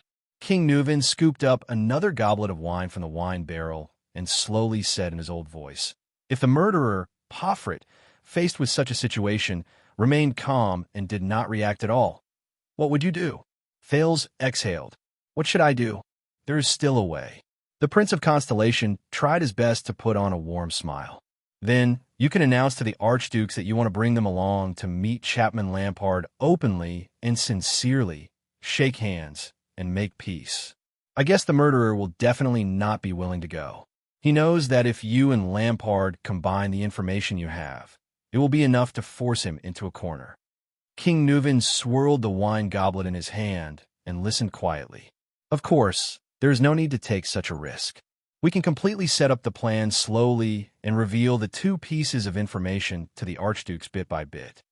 Thales shrugged, but there is no other way. Marquis Shiles Bamra informed me that the two archdukes will be leaving in the morning. We only have one night left. We can only think of a way during the banquet. At this moment, King Nuven suddenly snorted. The laughter went on for several seconds. The old king's cryptic smile stunned Thales, and he stopped talking. Suddenly, a thought flashed in Thales' mind. It couldn't be. Wait, don't tell me. Thales looked at King Nuven with an incredulous expression mixed with surprise and dissatisfaction. You? King Nuven tilted his head and looked at Thales with a playful expression. Hidden in his green eyes was an emotionless, cold, and scrutinizing gaze. Thales felt a chill run down his spine. Thales thought it through. None of the archdukes wanted to leave, right? Thales closed his eyes and heaved a long sigh in indignation. That was false information you deliberately gave us. As Grand Dukes, it's impossible for them to just take a quick look at me before leaving. A bit of appropriate urging. King Nuven nodded nonchalantly. It seems to be very effective. An appropriate urge? Very effective? Thales recalled how panicked and flustered he was today, and he resisted the urge to ridicule them. He adjusted his emotions. After all, this was heroic Spirit Palace, and the Prince of Constellation was just a weak guest. But I have to say, King Nuven put down his wine cup and stared at Thales. His gaze was complicated. Well done. Thales was slightly startled. Thank you, but Thales turned his head and snorted softly. That plan was actually thought of by Poutre, my vice diplomat and instructor. He reminded me that I could also use Lampard as a bargaining chip. Thales turned his head around and snorted softly. But you are indeed the one who carried it out. King Nuven interrupted him, his gaze sharp. You deserve this praise. For someone your age, it's practically a miracle to have such a performance. Thales flashed a fake and ugly smile. He did not want to appear like a monster. It was all forced by this world. Perhaps the Jadestar royal family really produces such geniuses. King Nuven let out a long sigh. Thales' gaze shifted. The Jadestar royal family's geniuses? Thales asked keenly. Who else? King Nuven chuckled. A reminiscent expression appeared on his face. Your father's elder brother, your grandfather's eldest son, Meteor Jadestar, the old king said flatly. He was also a precocious genius. Thale's eyes brightened. Meteor Jadestar. Thales recalled Gilbert and Lady Jine's attitude towards the late king's eldest son, the wise prince who was praised by everyone.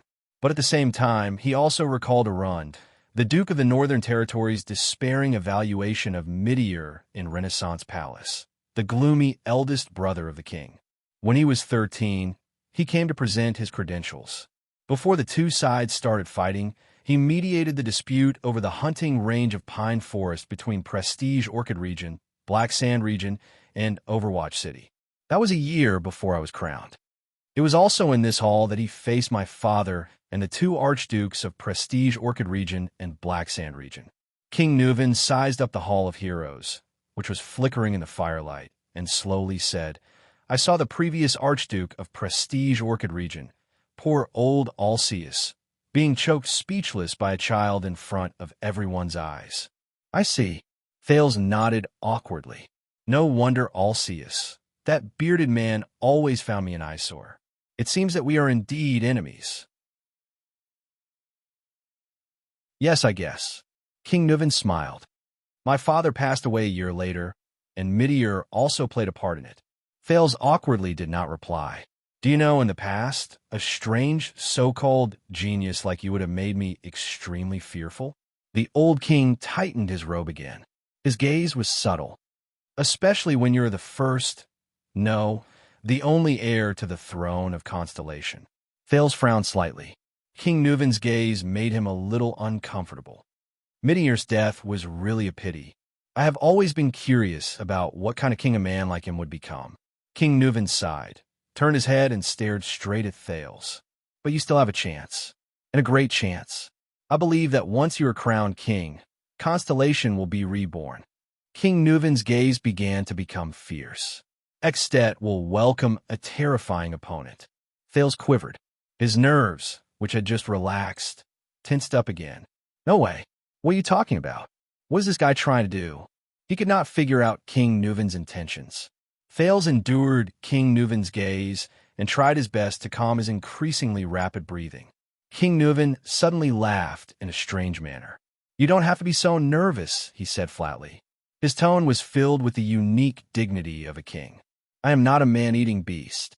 Thales suppressed his desire to refute and forced an ugly smile. He glanced at the center of the hall from the corner of his eyes. It was where Poffert's neck was broken.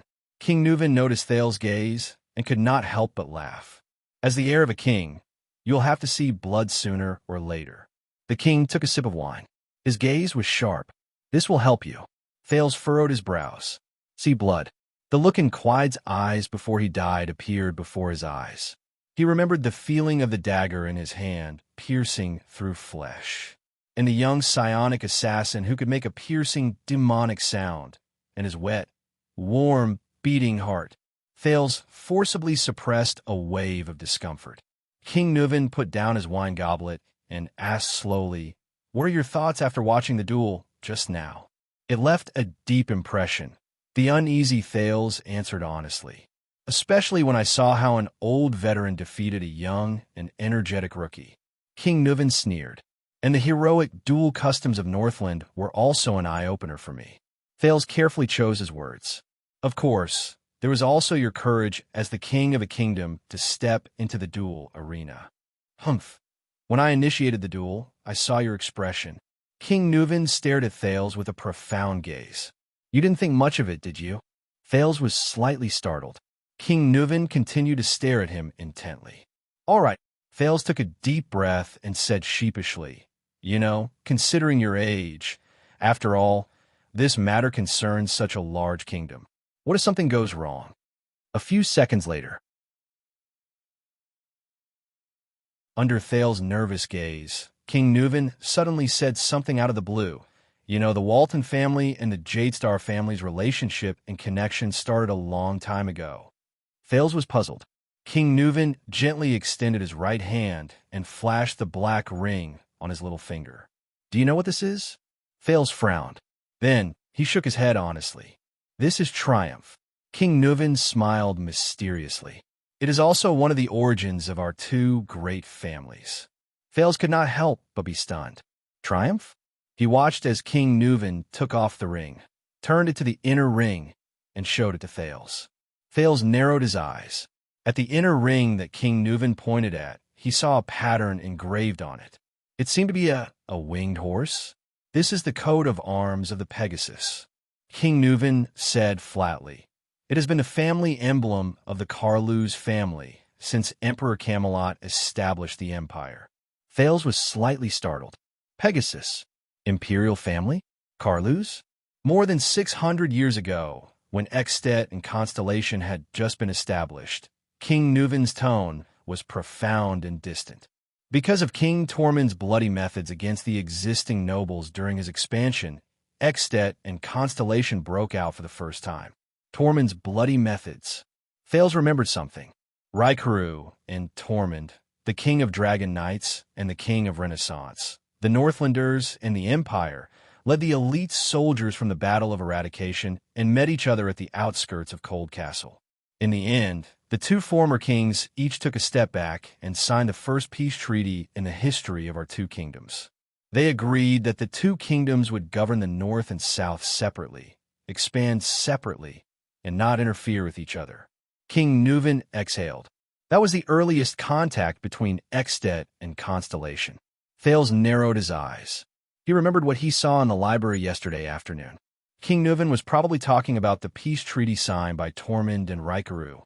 If I remember correctly, calendar of eradication year 11, Raikaru and Tormund, Extet and Constellation's agreement to deal with the border issue?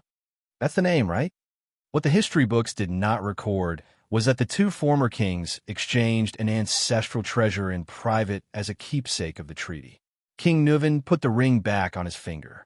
This ring is the keepsake that King Tormund gave to King Raikaru. King Nuven inhaled and said to Thales, it was passed down from Raikaru to his nephew, then to the Walton family. King Nuven took a deep breath and said to Thales, this ring was the keepsake that King Tormund gave to King Raikaru. It has no name, but all the previous archdukes called it Triumph. The king's tone was a little ethereal.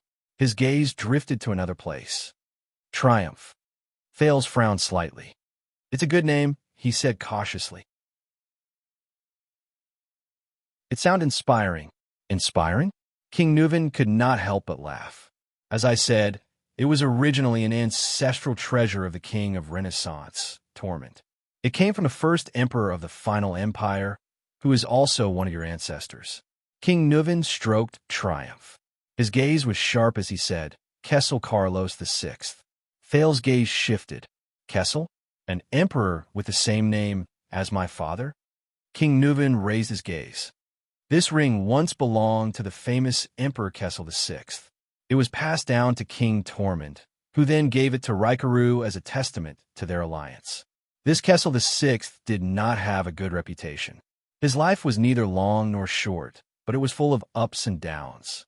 Countless opponents fell under his schemes and schemes. King Nuven inhaled and said solemnly, and his greatest achievement was to restore the prestige of the Carluz imperial family during the chaos after the collapse of the ancient empire. His greatest achievement was in the chaos that followed the collapse of the ancient empire. He restored the prestige of the Carluz empire and recaptured the city of Triumph from the hands of the rebel army and the feudal lords. That was how the final empire was established and lasted for 300 years. Thales nodded. The emperor who seized back the city of Triumph, the founder of the final empire. I see. That's why it's called Triumph. Do you know the nickname of that emperor? King Nuven suddenly raised his head and looked at Thales with a ruminating gaze. Thales was slightly stunned. He then continued to shake his head.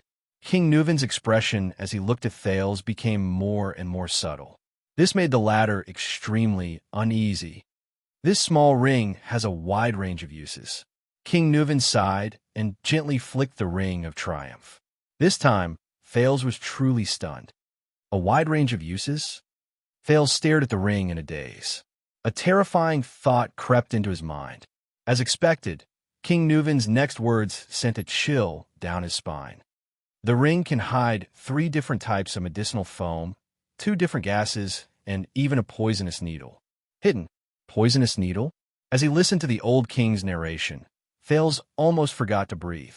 However, King Nuven continued to speak. For example, when 2 people in a duel are in a stalemate, Thales shuddered violently. With a gentle turn of the mechanism, Triumph can release the prepared sire grass poisonous gas at close range. King Nuven's gaze was extremely cold at this moment. His tone sounded extremely terrifying. The cost of refining it is very expensive, but it can unknowingly anesthetize the poisoned person's muscles and mind. During intense exercise, this poison will spread through the bloodstream. The poisoned person will feel a decline in strength, numbness in their muscles, and irritation and unease. Decline in strength, numbness in muscles, irritation and unease. The second prince was stunned. Thales turned his head and looked at King Nuven in disbelief. King Nuven also turned to look at him. In the next second, the old king finally confirmed Thales' terrifying guess with a suspicious smile. What? Nuven Walton VII, the supreme king of Extet, the most respected ruler of the Northlanders, stared at him with a profound gaze. Do you really think that I, an old man who is almost 70 years old, can do such a thing? To be able to easily defeat a man in his prime whose stamina, reflexes, strength, and speed are at their peak, and who has received Northland combat training all year round. Thales stared at King Nuven in shock. Nuven flashed a meaningful smile. Thales' mind was in a mess. He replayed every scene of the duel in his mind, and then he grabbed the fragment that best fit the description in front of him. Pofrit gasped for air. He missed his axe almost every time. There was also the young Archduke's final hysteria. Seriously? Thales did not know what kind of expression he should have at that moment. He did not know what kind of expression he should have. He only stared intently at King Nuven. Did I forget to tell you? The nickname of the founder of the final empire, Kessel VI. King Nuven smiled. His expression was mysterious as he softly uttered 3 words.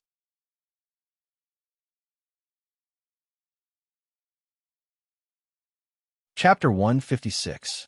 Thales stared at the black ring with an unpleasant expression on his face. It was the triumphant return of the Emperor of Poison. He did not know what emotions he should use to face this matter. The ups and downs of the duel, the brilliant reversal at the end, the duel that could be said to determine the fate of the 2 kingdoms. Actually, a few seconds later, he said with difficulty, "So, in the duel, triumphantly returned like this?" King Nuven smiled softly. His gaze was cunning and pleased. As you said, he returned Thales' words to the second prince, word for word. After all, this matter concerns such a large kingdom. What if something goes wrong? Thales' thoughts were in a mess. The image of Nuven VII that he had just built up in his heart from that duel was a heroic, old, and heroic image of Nuven VII. It collapsed with a loud bang. What replaced it was an old, scheming, and cunning king who was twirling the ring behind the long table. "Remember, young Thales," King Nuven said meaningfully, "a king should never be hot-headed, replace rationality with impulsiveness, and resort to an uncertain gamble for the sake of pleasure. You are not only yourself, but also the entire kingdom." Thales ignored his words. His brain was spinning rapidly at that moment. After a long while, Thales recovered from the shock and tried his best to grasp a few clues from his chaotic thoughts. Based on his understanding of Northland along the way, once this secret was leaked, King Nuven would become the target of thousands of curses. This was enough to destroy the reputation of the Walton family, in the rule of Dragoncloud City, and even endanger the dignity of the entire Extet and all Northlanders. But Thales turned his head and looked at King Nuven, who was silent and had a complicated expression on his face. He asked in disbelief, "Why tell me? Shouldn't this be a top secret that will rot in my stomach forever and be brought to my grave? Do you know how serious this secret is?" Thales felt his heart beat faster. He unconsciously clenched his fists. However, King Nuven only looked at Thales calmly and flashed a happy smile. He did not show the slightest hint of nervousness or seriousness after his secret was exposed. Of course, King Nuven snorted lightly and said nonchalantly, "This is the greatest stain to the way of Northland. It is even disrespectful to the gods and belittling the archdukes. Even the most lowly Northlanders would despise the king they once loved the most because of this matter. Once the new king ascends to the throne, he can even use this reason to banish the Walton family from the ranks of archdukes forever." After he finished speaking, King Nuven narrowed his eyes and looked at Thales with a dark expression. "Now, you know the secret, don't you?" the king said playfully. Thales furrowed his brows. He met King Nuven's gaze. The doubts and uneasiness in his heart grew deeper. "Your Majesty Nuven, what exactly do you want to do?" At that moment, Thales felt that the old man in front of him was like a dark, bottomless whirlpool. He himself was like a small boat in a whirlpool. A few seconds later, "This is a show of sincerity," the old king said lightly. "Sincerity?" Thales repeated doubtfully. King Nuven scooped up a goblet of wine and calmly took a sip. "I gave you a bargaining chip." King Nuven's expression was calm and his tone was calm. "And as long as you hold on to this bargaining chip, you could destroy the Walton family at any time." "What do you mean?" The puzzlement in Thales' heart only increased. At this moment, King Nuven's tone changed again. "Previously, you seem to have mentioned this to Nicholas." King Nuven did not care about Thales' expression. He said softly, "After you cooperate with me to find the mastermind, you want some benefits from me?" Thales' eyebrows twitched, and he gritted his teeth slightly. "This is your so-called benefit?" Thales asked with some difficulty. "Of course not. How can this be considered a benefit?" King Nuven could not help but laugh. "This will only make you uneasy, especially when you are still in Dragon Cloud City within my jurisdiction. Because of this secret, you will constantly worry about your own safety." Thales took a deep breath. He felt his mouth and tongue dry. At this moment, he felt as if he was sitting on pins and needles. The Dragonspear family is never stingy. The old king stopped smiling. His words only made Thales' heart tremble. "So, after seeing you yesterday afternoon, are you satisfied with your reward?" Thales raised his head abruptly. "Yesterday afternoon?" Thales frowned. "Yes." King Nuven looked at him with a profound expression. "Yesterday afternoon." The expression on Thales' face changed. "Yesterday afternoon. After he came out of the Hall of Heroes, he got lost in Heroic Spirit Palace. Then, under Thales' incredulous gaze, the old king stroked the ring on his finger and said slowly, "Why? Do you think a foreign prince who has just arrived here, to be able to wander around my Heroic Spirit Palace freely and unfettered?" King Nuven glanced at Thales. His eyes flashed. "And coincidentally wandered into Raikaru's library?" Thales' heart skipped a beat. He stood rooted to the ground, stupefied. "Merc lured you there on purpose," King Nuven said calmly and flatly. "So, you have met my granddaughter, Thales." In the next second, Thales sat on the stairs in a daze, listening to the calm King Nuven say softly, "Your future wife and the queen." The hall became quiet again. Thales stood rooted to the ground, dumbfounded. The scene in the library appeared in his mind. The unruly and capricious little princess who beat and scolded her servants at will, Alex Walton. But then, another figure that left an even deeper impression appeared. The unkempt little girl with a pair of black-rimmed glasses, her face covered in dust, lying on the ground reading a book. Little rascal. King Nuven did not speak again. He calmly took another sip of wine. Thales spent a whole minute sorting out the current situation. "Why? What's going on?"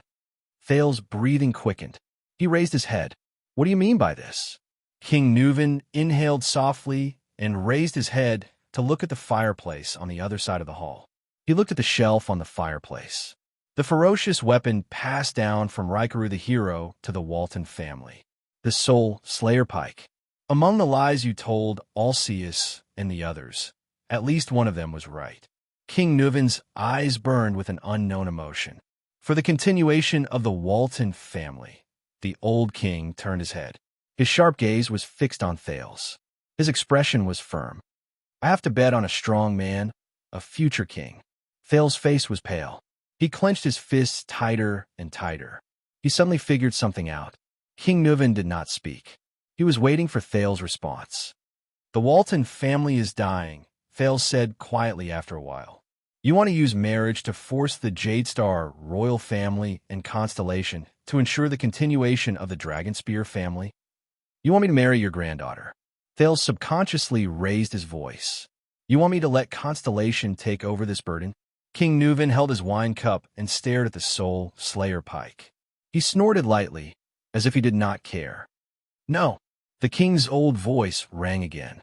What I'm giving you is a once-in-a-lifetime opportunity. A bargaining chip that you cannot refuse. Thales suddenly shuddered. Think about what you can get. King Nuven's eyes were deep and cold. As blood relatives of the Archduke of Dragoncloud City by marriage, the supreme royal family of Constellation, from then on, you can intervene in Extet's internal affairs. At that moment, Thales felt a chill in his heart. One of you and my granddaughter's descendants will inherit the Walton surname and power, and become the future Archduke of Dragoncloud City. King Nuven's tone was cold, as if he was talking about something that had nothing to do with him. And you, Thales Jadestar, you will do what Midir IV and Char the Hero could not do with their combined strength. You will become the supreme king of Constellation. King Nuven's expression did not change. He said something that made Thales' heart flutter. You will also become the regent of Dragoncloud City, the first territory in Extet. Thales stared at King Nuven in a daze. Even if he had memories that were incompatible with the rest of the people in this world, even if his brain was working frantically, he could not immediately react to this news. And before that, the old king's expression was unprecedentedly serious. If you still want to hold the Walton family as a bargaining chip, still want to use Dragoncloud City to restrict Extet, Thales exhaled dejectedly and continued King Nuven's words. Constellation and I must do our best to ensure the Walton family's rule and status in Dragoncloud City and protect the Dragonspear family from dying out in Extet, right? King Nuven revealed a satisfied smile. If the future king intends to use the reason of no male heir to deprive the Walton family of its power, he will have to think twice. Nuven VII continued. The shield of the Western Peninsula's attitude in the south is that he is moving your cheese. King Nuven revealed a determined gaze. What you need to do is to show the existence of Constellation and maintain the rule of the Walton family. Even if there is only one little girl left, and no matter how much the other archdukes oppose her, you'll be able to obtain the greatest bargaining chip and advantage when you face Extet in the future. This will also strengthen the Jadestar family's weight and status in the country at the same time and increase the royal family's prestige, given your current situation. Thales suddenly remembered the conversation between them when he first arrived at Mindy's Hall, when Gilbert used a scheme to set up an alliance between him and Serena Corleone. Thales subconsciously repeated Gilbert's words in a low voice. Using benefits to win over allies, this is the essence of politics. I can still live for another 8 or 9 years. By then, Constellation should have begun to recover its strength. King Nuven nodded approvingly. After that, the last direct descendant of the Walton family, my granddaughter, your wife, will be under your protection. Thales did not speak for a long time. Marriage alliance. Constellation and Extet. Jadestar and Walton. What if I say no? He raised his head coldly and looked at King Nuven. What if I don't want to be dragged into this dangerous quagmire? Those who dance with the dragon often have their lives hanging by a thread. Also, the second prince said flatly, so far, those who want to form an alliance with me have either caused me great harm or were harmed by me. Thales remembered what Zayn Covendier told him on the day he left for the north. If you're in the same boat as a jackal, you will run the risk of your boat capsizing. King Nuven stared at him. There was a strange and indistinguishable color in his green eyes. Thales stared back at the king without showing any sign of weakness. This has nothing to do with your wishes. Finally, the old king nodded slowly. The messenger crow carrying the king's warrant will fly to Eternal Star City tomorrow. Your father will decide on this matter. Thales could not help but tremble. What if my father also doesn't agree? Thales gritted his teeth and heard his own hoarse voice. Doesn't agree to drag Constellation into this quagmire. Oh, about that, the old king replied nonchalantly. I gave you the secret of triumph, didn't I? Thales' pupils shrank, and he stared at him in a daze. Constellation can use this bargaining chip to destroy the Walton family at any time. This is enough to win his trust. King Nuven slowly enunciated his words in his old but powerful voice. When you discover a treasure, you may be worried that it is a trap and give it up. But when you have the ability to destroy it at the same time, will you still be convinced by your own concerns and choose to give it up? Thales was momentarily speechless. In the face of such a king of Extet, faced with such a situation, even someone as slick as him felt that he could not handle it. His instincts also told him that King Kessel would definitely agree to such an alliance. But the effectiveness of triumph as a bargaining chip will gradually fade with your death. Thales took a deep breath and followed the old king's words. The benefits of using triumph will become smaller and smaller. In comparison, Kessel, my father, will definitely be more inclined towards the benefits that can be brought about by a marriage alliance, and will be more inclined to support the Walton family and ensure the Walton family's position, and obtain a nail that has been nailed into the kingdom of the great dragon, reversing Constellation's decline after the bloody year. King Nuven raised his eyebrows. He scooped up another goblet of wine from the wine barrel and poured it down his throat. I guess the nobles in Extet will not be happy, Thales said dejectedly. Including every archduke. Of course not. Every one of them can't wait to see the Walton family decline. King Nuven's eyes flashed. He put down the wine goblet and wiped his mouth.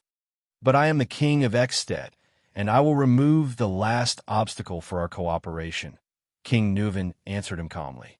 The men of military age in Dragon Cloud City will not be at peace for the next few years. Getting rid of Lampard is just the beginning. Thales instantly figured it out, from Nicholas probing to the king's so-called test. So, Thales sighed when he said this. You've already planned everything out. Don't lump me together with those shameless, scheming scum. King Nuven snorted in dissatisfaction. This is not a conspiracy, but, to use a Far Eastern term, an overt plot that you can't refuse. Yes. Thales lowered his head. An indescribable sense of loss rose from the bottom of his heart. All these schemes, conspiracies, and overt plots, or something like that. All of you are very good at this. Just like the first time he met King Kessel in Mindy's Hall, Thales once again felt the helplessness and powerlessness of having one's fate and choices firmly in the hands of others. The powerlessness of going with the flow and drifting with the wind. King Nuven stared at him quietly. After a while, under the illumination of the firelight, the old king slowly opened his mouth. You are a special child, Thales. King Nuven sighed. There is an obvious sense of vicissitudes in his voice. I can feel that you have Soria's sharp determination, but also Mosul's impracticality. Sharp determination. Impracticality. Thank you for the compliment, Thales replied tiredly. He even chuckled. I think you probably think that the latter is more of the former. King Nuven faintly inhaled and slowly exhaled when he talked about his two deceased sons. You are not weak, Thales, even if you are only this young, the old king said earnestly. From my observations of you and the reports from Nicholas and the others, you are a survivor. You have all the qualities to become a powerful warrior. But what you need is time, and you need to hone yourself. King Nuven clenched his fingers into a fist and knocked on the left side of his heart. And a sufficiently hard, cold, and unwavering heart. A hard, cold, and unwavering heart? Thales frowned. He could not stand it anymore and asked, Don't you feel tired? The court, the country, the archduke's conspiracies, tricks, assassinations, all of these. God knows what the hell is waiting for you. Ever since I escaped from Red Street Market, until now. Mystics, Blood Bottle Gang, Blood Clan, Iris Flowers, the Black Prophet, the six great clans, Extet. Time and time again, I have to face malice, danger, and tiresome conspiracies and schemes. Even though Thales struggled through them time and time again, he still felt that he was reaching his limit.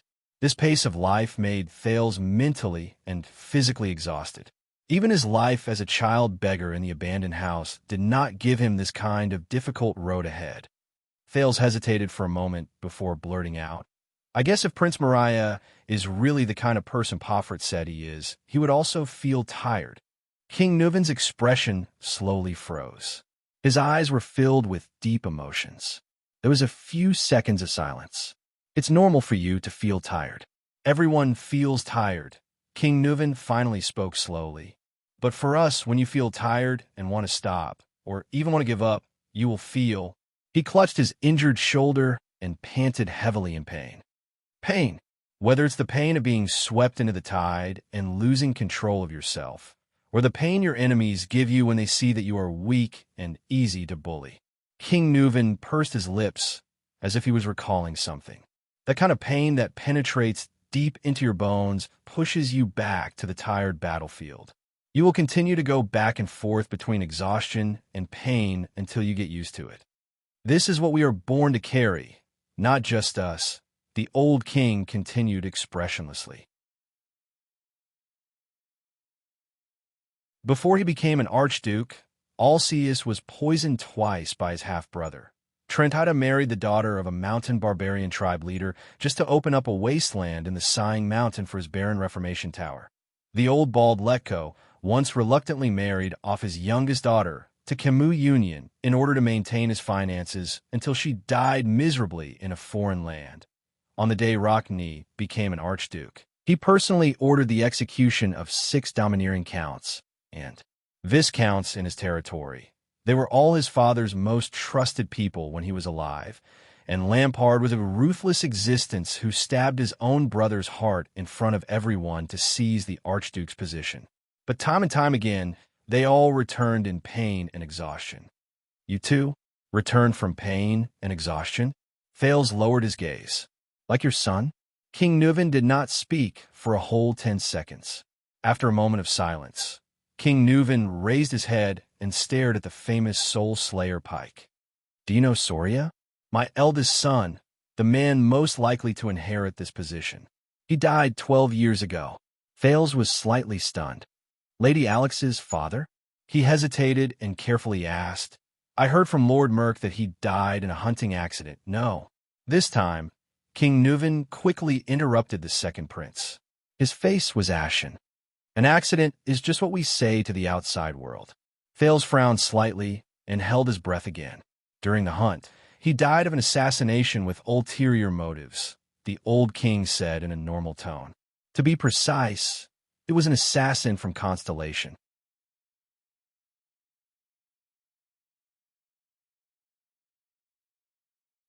Chapter 157.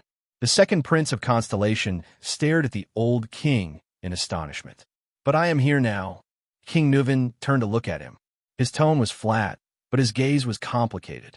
"I am betting the future of my family on a prince of Constellation like you."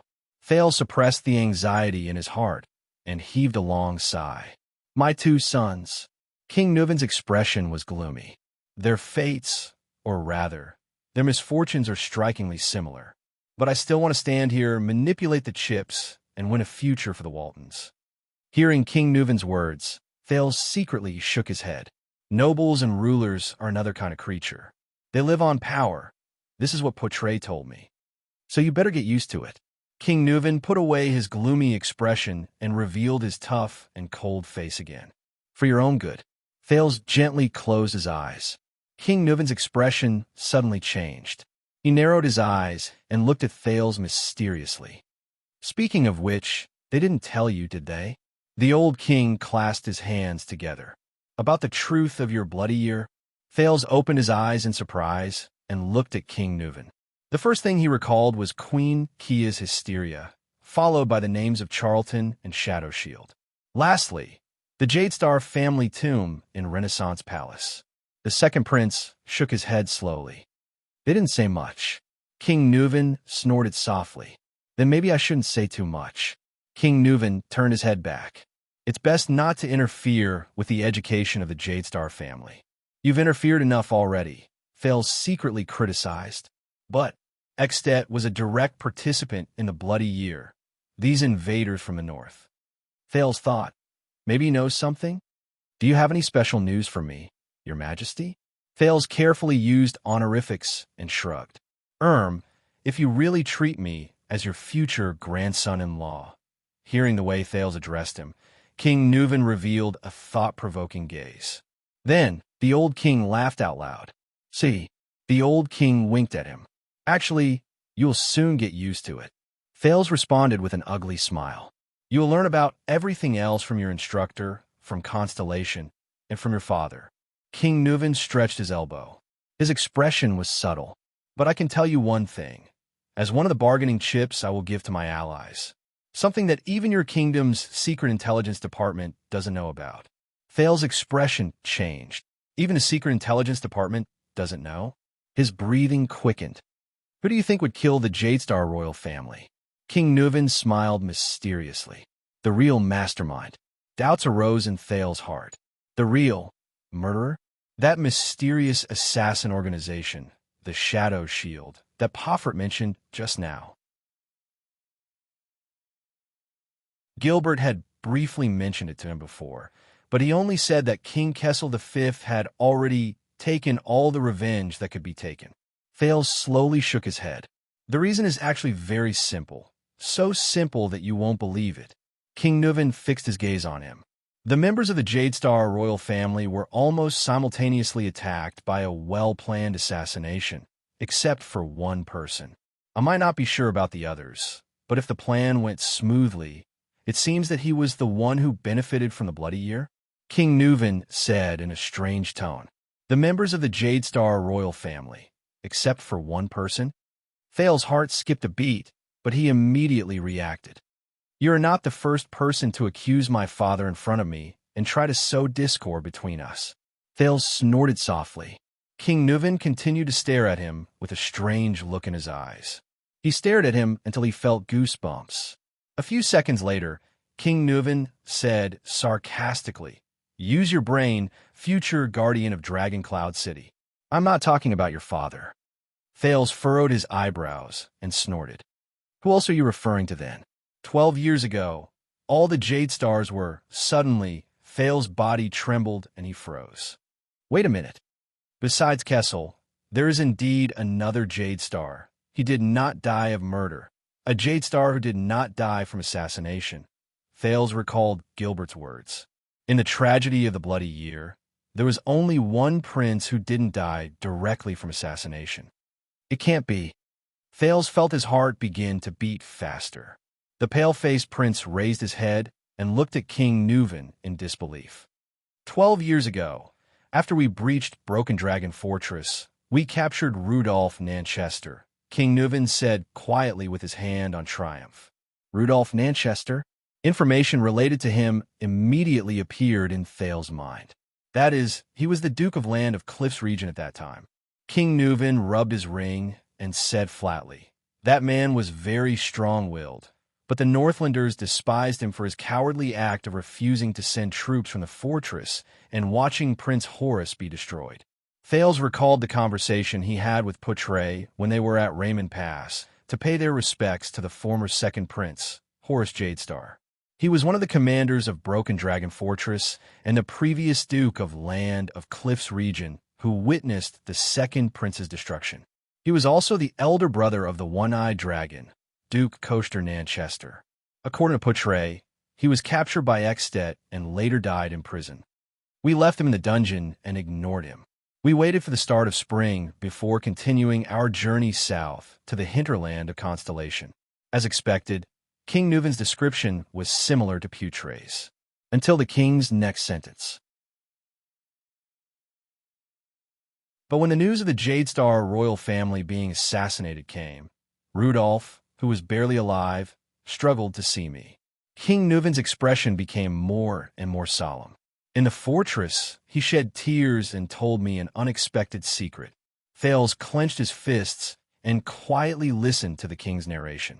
During the days when Rudolph and Horace guarded Broken Dragon Fortress together, your Duke of Land of Cliffs region discovered something that made him restless. King Nuven's gaze became sharper and sharper. Horace Jadestar, the second prince of Constellation, and the Sword of Reversing Light, which you were so proud of, secretly recruited, organized, and trained a special mercenary team from different countries and regions. Since they were not part of the Royal Guards and Jadestar Private Army, and Prince Horace had always liked to make friends with all kinds of elites and brave men, no one in Constellation found out about it for many years. It was not until the day Horace officially used that team, King Nuven said softly, that Rudolph discovered some clues. Thales could not help but feel nervous. Rudolph found out that the small team was given a mission that year. King Nuven's tone became very cold. He enunciated each and every word clearly. How to lurk, hide, infiltrate, and even invade a fortress with the most airtight layout, the most heavily guarded, the most perfect defense, and the least possibility of being breached. Huh, Thales said in surprise. Fortress? The doubts in his heart deepened. King Nuven nodded. His eyebrows were as dark as water. When Horace took the risk to attack and harass our supply line, Rudolph Nanchester, who had long been suspicious, found a lot of things in Prince Horace's bedroom, from coded communications to secret ledgers. King Nuven pulled over his outer robe and took out a thick piece of folded paper from the inside pocket. He said coldly, "There's also this thing." Thales looked at King Nuven in surprise. "You prepared a long time ago?" King Nuven did not speak. He only waved the thick paper in his hand. Thales took a deep breath and suppressed his trembling hands. He took the folded piece of thick paper and unfolded it. The paper was made of the best material. It felt smooth and hard to the touch. It seemed to be able to be preserved for a long time. It was more than 2 meters wide, so Thales had to lay it flat on the ground and spread his hands before he could begin to observe it. There was a map drawn on the paper. There was a square building on the map. It was a flat top and side view. Soon, Thales could see that the map was very detailed. It used different colors and labels to clearly mark the wide and thick walls, the ubiquitous sentry towers, the terrifying city-guarding crossbows, a few narrow entrances, as well as the important entrances, passageways, and rooms in the building. Thales' pupils shrank abruptly. This, could it be? Thales put his face close to the map in shock. He stared at every inch of the map, not missing a single detail. There were also densely packed numbers, patterns, and arrows next to the map, from the front door to the interior of the building. He read the words on the map in disbelief. Guard shifts, number of guards, hiding places, available entrances, patrol times at the front and back doors, evacuation routes. Thales was stunned. No, it can't be. A few minutes later, the second prince of Constellation gently climbed up from the map. The astonishment and shock on his face had yet to dissipate. King Nuven took in the entirety of his expression. In view of the war with Constellation at that time, I hid this secret and sent Rudolph back to Dragon Cloud City to be detained in secret until he was sent to death row. King Nuven, who had just revealed the shocking secret, sighed. You can use this information as a bargaining chip when you need it, King Nuven said softly to Thales. Rudolph Nanchester, the coward who has always been reviled by the people, the Duke of Land of Cliffs region who did not help those in need, has been misunderstood for too long. He is the one who has been truly loyal to 80 the second since the beginning. Thales rolled up the map in his hand. His frown deepened. Horace Jadestar, the mercenary team, Rudolph Nanchester. How is this possible? I don't think even your father knows about this. King Nuven sighed. In a sense, Exdet has already helped you get rid of the murderer. Perhaps you should go and thank Nicholas. Thales panted irregularly. He recalled the Jadestar family tomb in Renaissance Palace, 80 the second's large stone jar, and the few small stone jars beside it. After a while, he snapped out of his daze.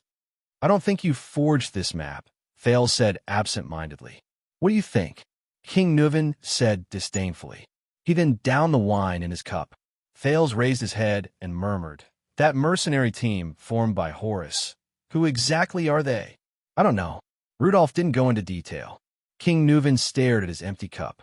He only mentioned that the leader of that mercenary team has strange skills. He also has a strange longsword. Thales sat on the steps in a daze, panting unconsciously. He was so shocked by this secret that he could hardly speak. Why'd he do that? The second prince asked subconsciously after a while. I think he had his own reasons. King Nuven shook his head slightly. His eyes were filled with melancholy. And that reason was very sufficient. What do you mean? His own reasons?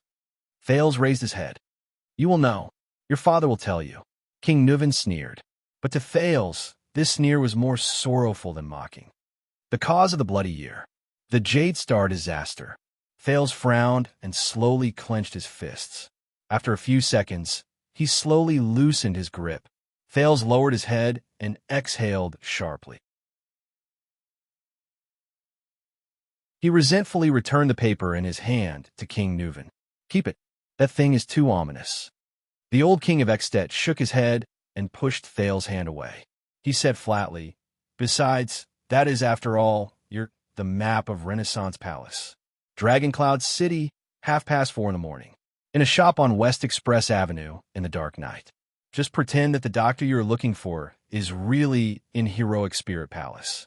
God knows how he is going to sneak in.